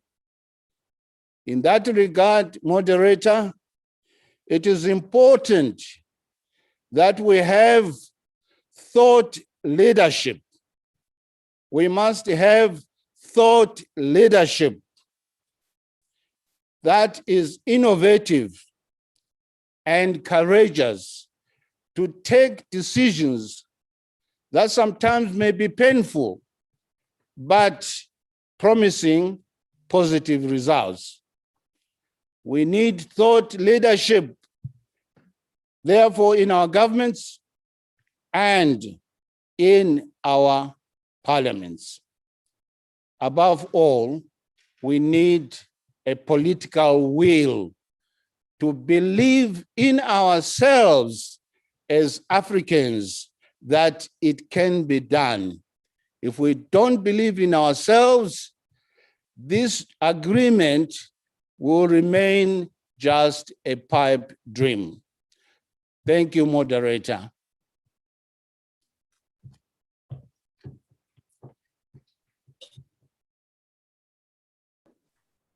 Perhaps if I could just be given an indication of who else is showing an interest in making a statement, so that we can see whether there's still time available to us to accommodate them.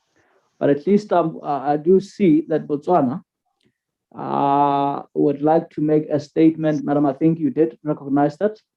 And there's one more who wishes to make a statement thereafter. I'm not so sure whether beyond that there's going to be any. But allow me to give Botswana an opportunity to deliver her statements. Thank you, Chair. There are no hands raised thus far, so we only have those two currently that have already been recognized. Thank you, Chair. Let me start by wishing Mozambique well as they celebrate their Independence Day today. I actually only have three comments to make. The first one, out of interest, we've dubbed this the fastest adopted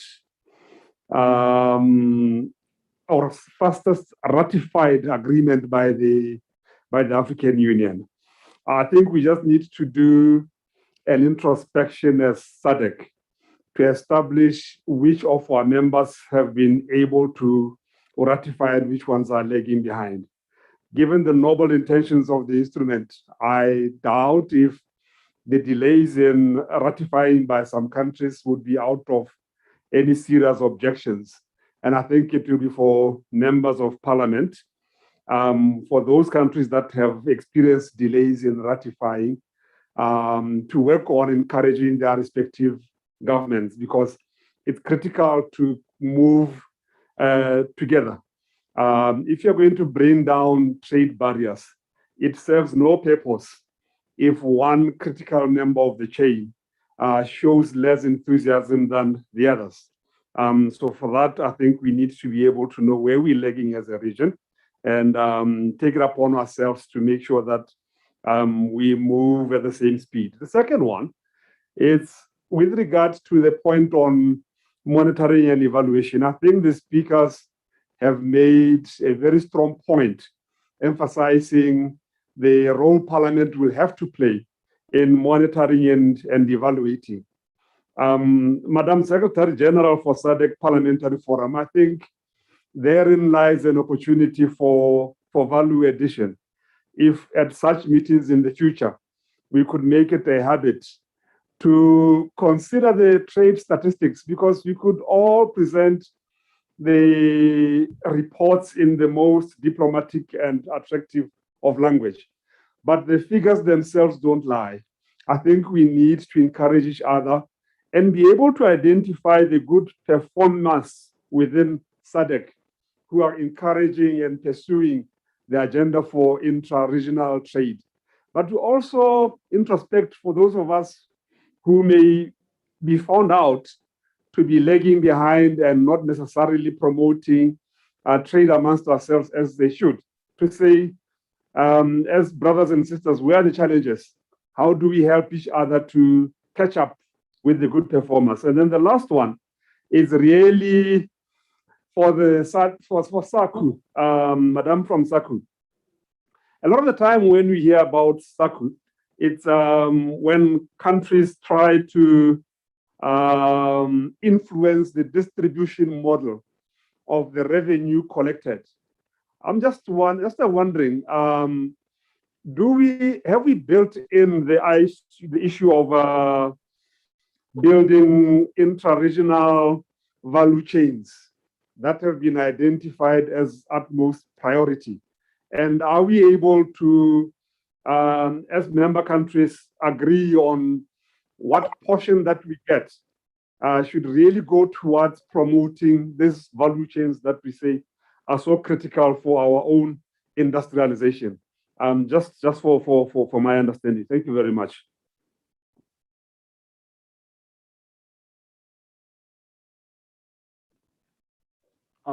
Thank you very much, Mr. Dimalan Soleshando. I've at least picked up 2 questions. I think those others who made remarks were simply remarks, but not asking questions. But Mr. Dimalan Soleshando has raised 2 questions. Perhaps let me give our panelists an opportunity to answer those, and then we will then move on to the final of us who wishes to make those remarks.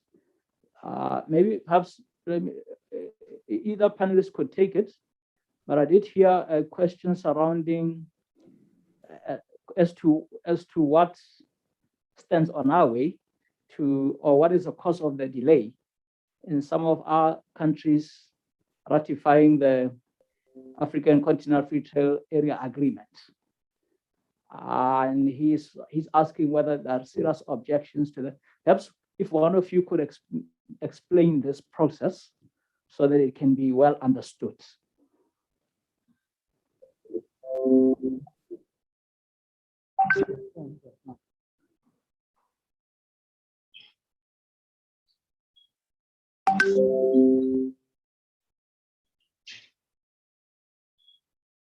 Is there a volunteer amongst us, or should I invite one of you to do so?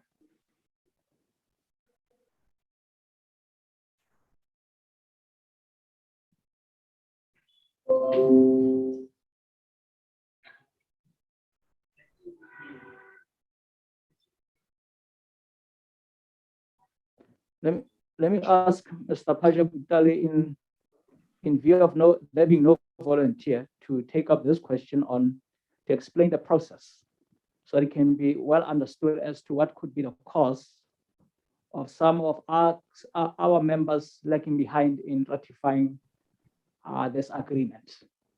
Mr. Paja Butali, I hand over the floor to you, sir.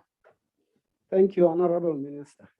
Indeed, Botswana is one of the countries who have delayed in ratifying. Underline the word delayed.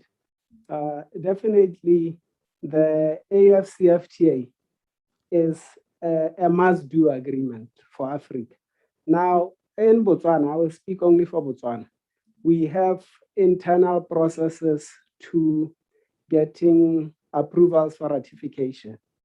And for us to get the approval, the agreement should be concluded. And currently, the Afcfta tariff negotiations have not been concluded, but I'm happy to say that we have already started engaging with other negotiating partner states on the specific tariff concessions we are going to get from the agreement.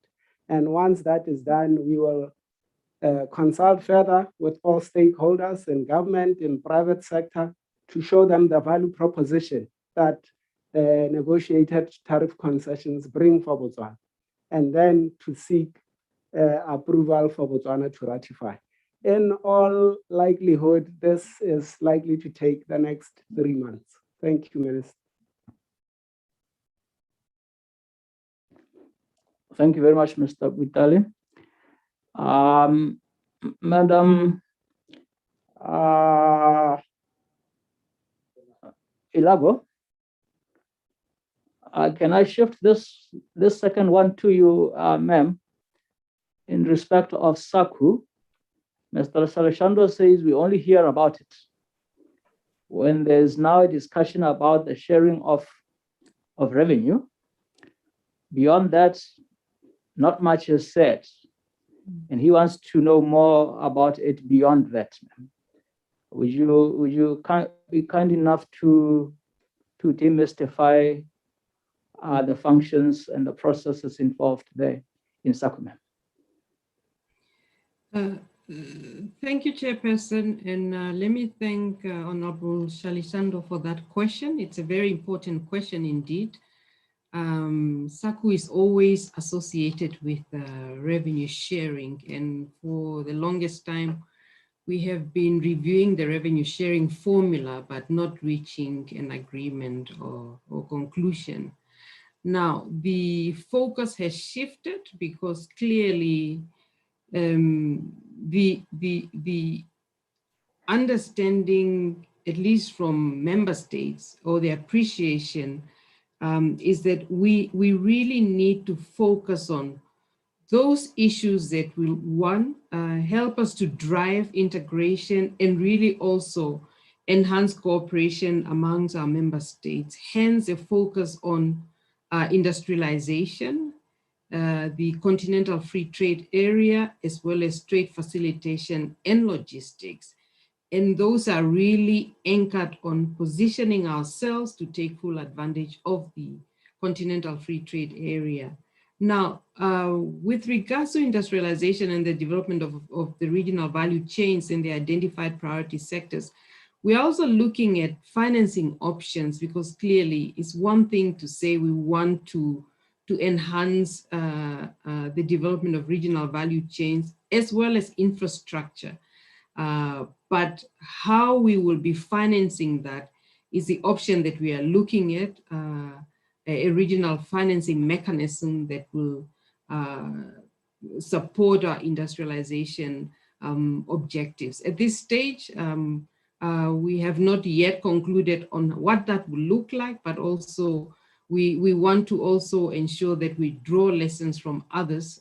In SADC, for example, they've been discussing, there's been discussions around a regional development fund. We also have DFIs, Development Finance institutions that are part of these discussions and conversations. So we're really looking at moving the focus away from revenue sharing to enhancing the productive capacity to address the challenges that we are facing, that our economies are facing, be it as a result of COVID-19, be it as a result of decline in economic growth, and also to address issues of poverty and unemployment. And so really this gives us an opportunity, therefore, to move away from what is SACU traditionally associated with into meaningful programs that will also help us to take full advantage of the continental free trade area. So it's an integrated approach that we are looking at, really.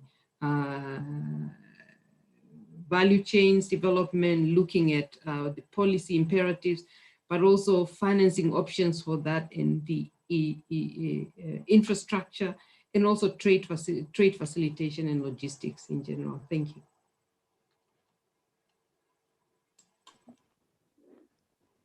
Madam Ilago, thank you very much for that. Could we maybe take the next? I think it's the final of those who wish to make their statements or a question. Can you maybe take that one? Thank you.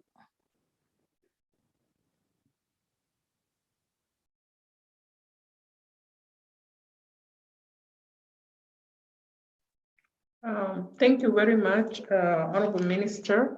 And also I would like to thank Madam Secretary and all the resource persons for the very enlightened information which they gave us through this session. And I would also once again want to thank the presence of His Excellency Dr. Eric Masisi, the President of Republic of Botswana.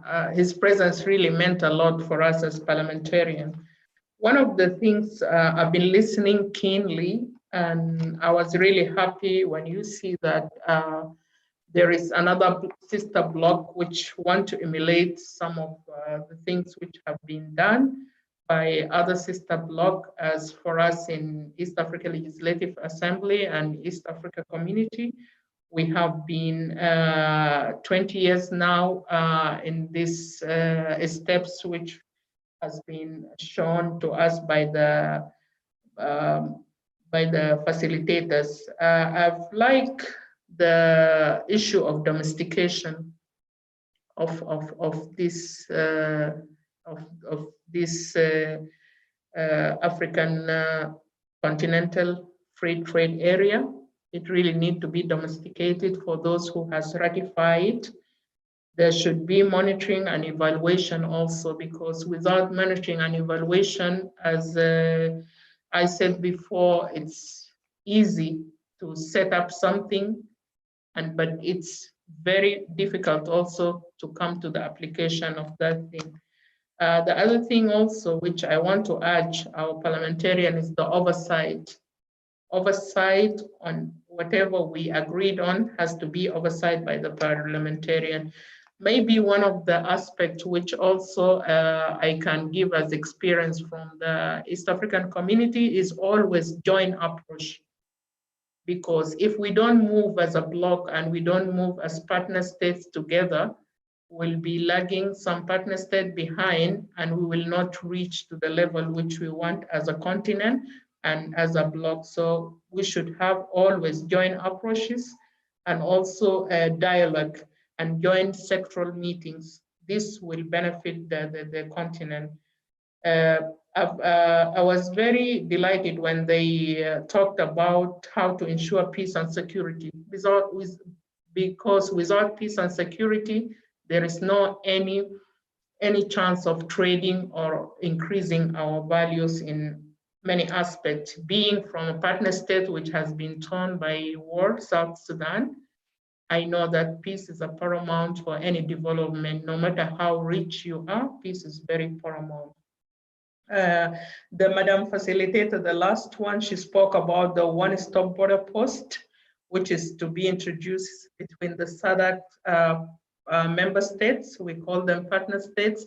This is very crucial because me, as a member of Parliament of East Africa Legislative Assembly, I went through all the border where we have one border post, and it is very easy for the citizen and the trades and the goods to be processed very easily. So that one will be very important for the SADC to adapt it also. And the last point which I want to speak on is the enhancement of our pharmaceutical products. You know, this is very important. We have a law which is being a private member bill, about how East Africa has to really produce and regulate the pharmaceutical sector, because this is one of the weaknesses of African countries. We really have to enhance this area. We have the scientists, we have the researchers, but we have to pull our socks up and be up to the task. The moderators also talk about the industrialization of the continent, which is really very important aspect. And finally, as East Africa Legislative Assembly, we will remain committed to render any help or assistance to SADC, to any sister bloc. And we are looking forward when SADC PF will become fully fledged regional legislative arm, because we know by this, it will have really powerful impact on the community. Thank you very much.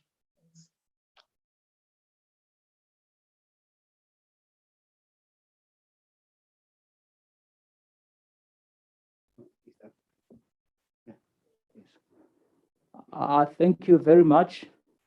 And thank you for presenting that name to me. I was battling a bit to appreciate it because I didn't quite get it clearly from the voice. But I do hear Dr. Yago, Wada Jeremiah Odog. I hope I've pronounced it properly. If at this juncture there are no further hands, Chair, I beg your pardon? If you may indulge me, I see a hand from Honorable Ndebele from Zimbabwe National Parliament. That is the only hand that just shot up. Thank you, we're at 16. We are at 1626. I think we can accommodate that. Thank you. Thank you, Chair. Honorable Ndebele. Thank you, Madam Secretary. I'm just going to speak for a minute. Let me express gratitude to the insightful presentations that we received from our presenters, and also to express gratitude to the presidency for exhibiting political will at the highest level to support the Afcfta.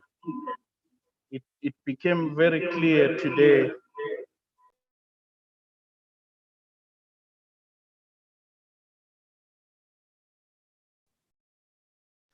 Honorable Ndebele, you are muted.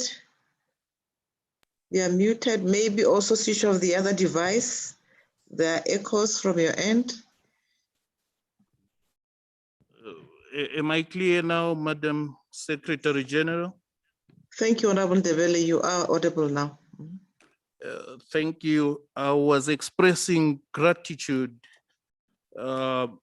that it became clear today that the implementation of the Afcfta has significant potential to serve as a catalyst for Africa's post-pandemic recovery. The Afcfta is an important vehicle for realizing the Pan-African vision of regional economic integration and structural transformation of Africa's economy. But Madam Secretary General and Honorable Chair, let me hasten to bid caution. While time is of the essence in putting together a fully functional Afcfta, we must not bite more than we can chew. I fully subscribe to calls that we need to look at how other blocks have fared. For instance, how long it took Europe to get to the establishment of such a bloc? Was it not a multi-decade process? Economic integration is not an event, but a process. So while we are moving speedily towards the implementation of a fully fledged Afcfta, we need to be accommodative of the natural fits and starts that will come with the process. Madam Secretary General, there are historic and inherent challenges that have been discussed in this session. The question of poor road and rail links, corruption itself is another elephant in the room. There is the question of political unrest within our region or Africa as a whole, which was not treated at large by our presenters, but it remains at the back of our minds. Also, the ubiquitous red tape at our borders.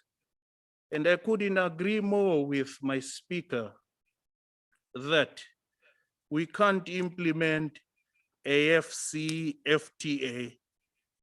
if Africa is sick and sick from COVID. We still have the lockdowns to reckon with.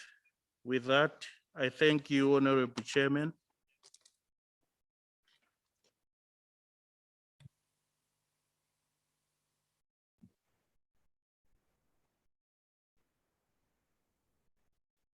Thank you very much. And if I understood correctly, that was Dr. Ndebele. The screen showed Mr. Mudenda, Advocate Mudenda. Ladies and gentlemen, my program shows that there were to be recommendations. I have been advised that those will come in written form, and therefore we need not inundate ourselves with that. The program, as I look at it, well, these are remarks which have just been given and the questions which have been asked and answered. It does not seem to be anything beyond this, and it marks the end of our discussions. But perhaps before I invite Advocate Mudenda to give us a vote of thanks, let me just express my profound gratitude to all of you for having taken time off your schedule to make this event, the symposium, a success. I must thank particularly those who are sitting with me in chambers, members of the forum from Botswana. And let me thank you, Mr. President, Honorable Christopher Puanga. Thank you also, Mr. Wamkele Mene, for that insightful deliberation.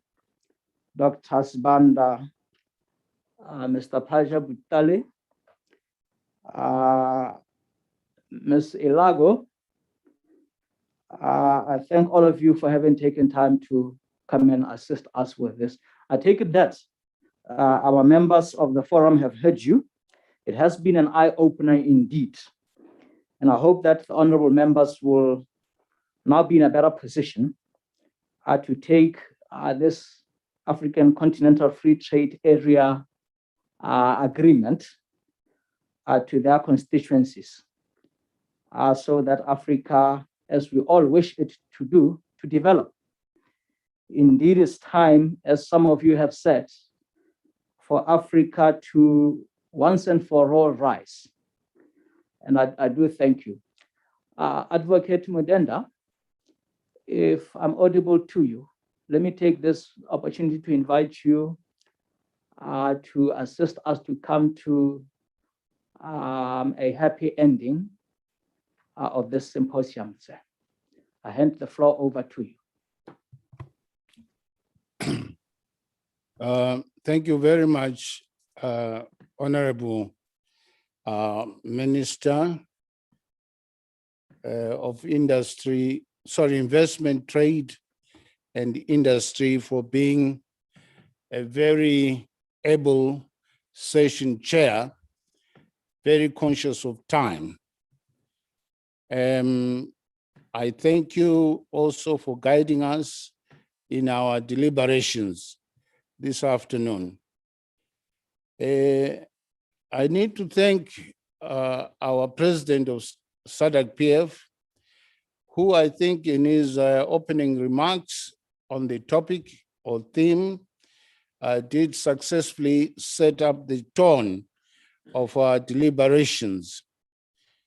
I need to thank His Excellency Mene for giving us the ecosystem of the Afcta. I think we leave this place fairly informed and educated about that ecosystem. I was impressed also by the presentation of Dr. Spanda. We thank you for giving us the very salient variables that we must take into account in our endeavor to implement the Afcta in our various countries. Mr. Butale, the chief negotiator from the Ministry of Investment, Trade and Industry, Government of Zimbabwe. I think this is a very important area where we need to have some cue about the implementation matrix that must be followed.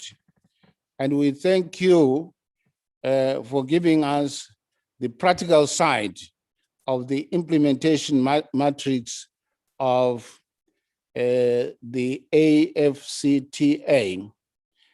My sister, Paulina Elago, we thank her for giving us a prototype of how a custom union can work among nations. I think we have a lot to learn from her presentation, particularly when we look at the possibility of harmonizing our customs and the immigration laws. Generally, the question from our session chair, I think, is very important. We thank the chair for driving the question how many countries have ratified? I think there are 38. What is the problem with the other countries? About 16 that have not ratified and deposited the instruments of ratification. The Afcta cannot move in the correct direction if other members of the continent have not subscribed to the agreement. I think that was an important question, that those of our sister republics that have not ratified, they are encouraged to proceed accordingly. If there are hesitation, international law is quite clear. You can ratify with reservation in terms of the Vienna Convention. That is possible. However, it is important that as we try to ratify the Afcta, we must also start at home within SADC. There are about 40 protocols that have been signed by the SADC summit. And 90% of those have not been ratified, domesticated into municipal law. So charity begins at home, and we should try to ensure that the protocols passed by SADC are ratified and domesticated by our parliaments. And this is why we need that regional parliament to ginger that process. Finally, let me thank the government of Botswana for all the arrangements tendered for this symposium, and the secretariat behind the scenes. And obviously, of course, under the leadership and guided by our own president of SADC PF, the Honorable Pangwa, the Speaker of the National Assembly of the DRC. Thank you, Session Chair. That concludes my vote of thanks.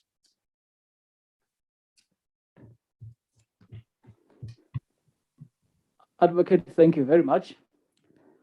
It is quite unusual that there be a further voice beyond a vote of thanks. But I could not help but immediately observe the pandemonium which got stirred in my chambers when you referred to Mr. Paja Butale as one from Zimbabwe. He is shaken. I thought it should be set the record to correct that he's from Botswana. That's the brief pandemonium which it caused. But otherwise, thank you very much. I wish all of you the best. I wish all of you good health. I wish all of you peace, longevity, and above all, a pleasant weekend. It is a Friday. Let me not detain you beyond this hour. At this juncture, let me take the opportunity to declare this plenary session duly adjourned. I thank you, ladies and gentlemen. I thank you, members. I thank you, distinguished guests. Thank you. Thank you, Honorable Minister.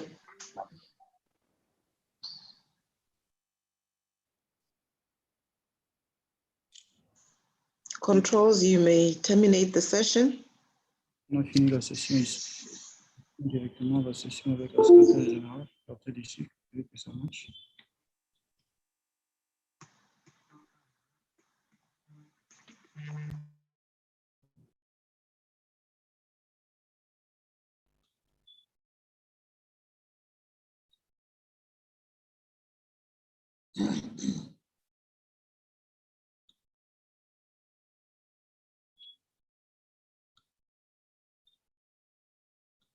Can we test now? My sincere apologies, Honorable Chair. I've just gotten a message to relay that tomorrow's session will start at 9:30 as opposed to 9 o'clock in the morning. I believe we'll also share the same through our normal communication channels. I thank you for those members who are still in the room. Thank you very much. We apologize for this instant announcement. ICT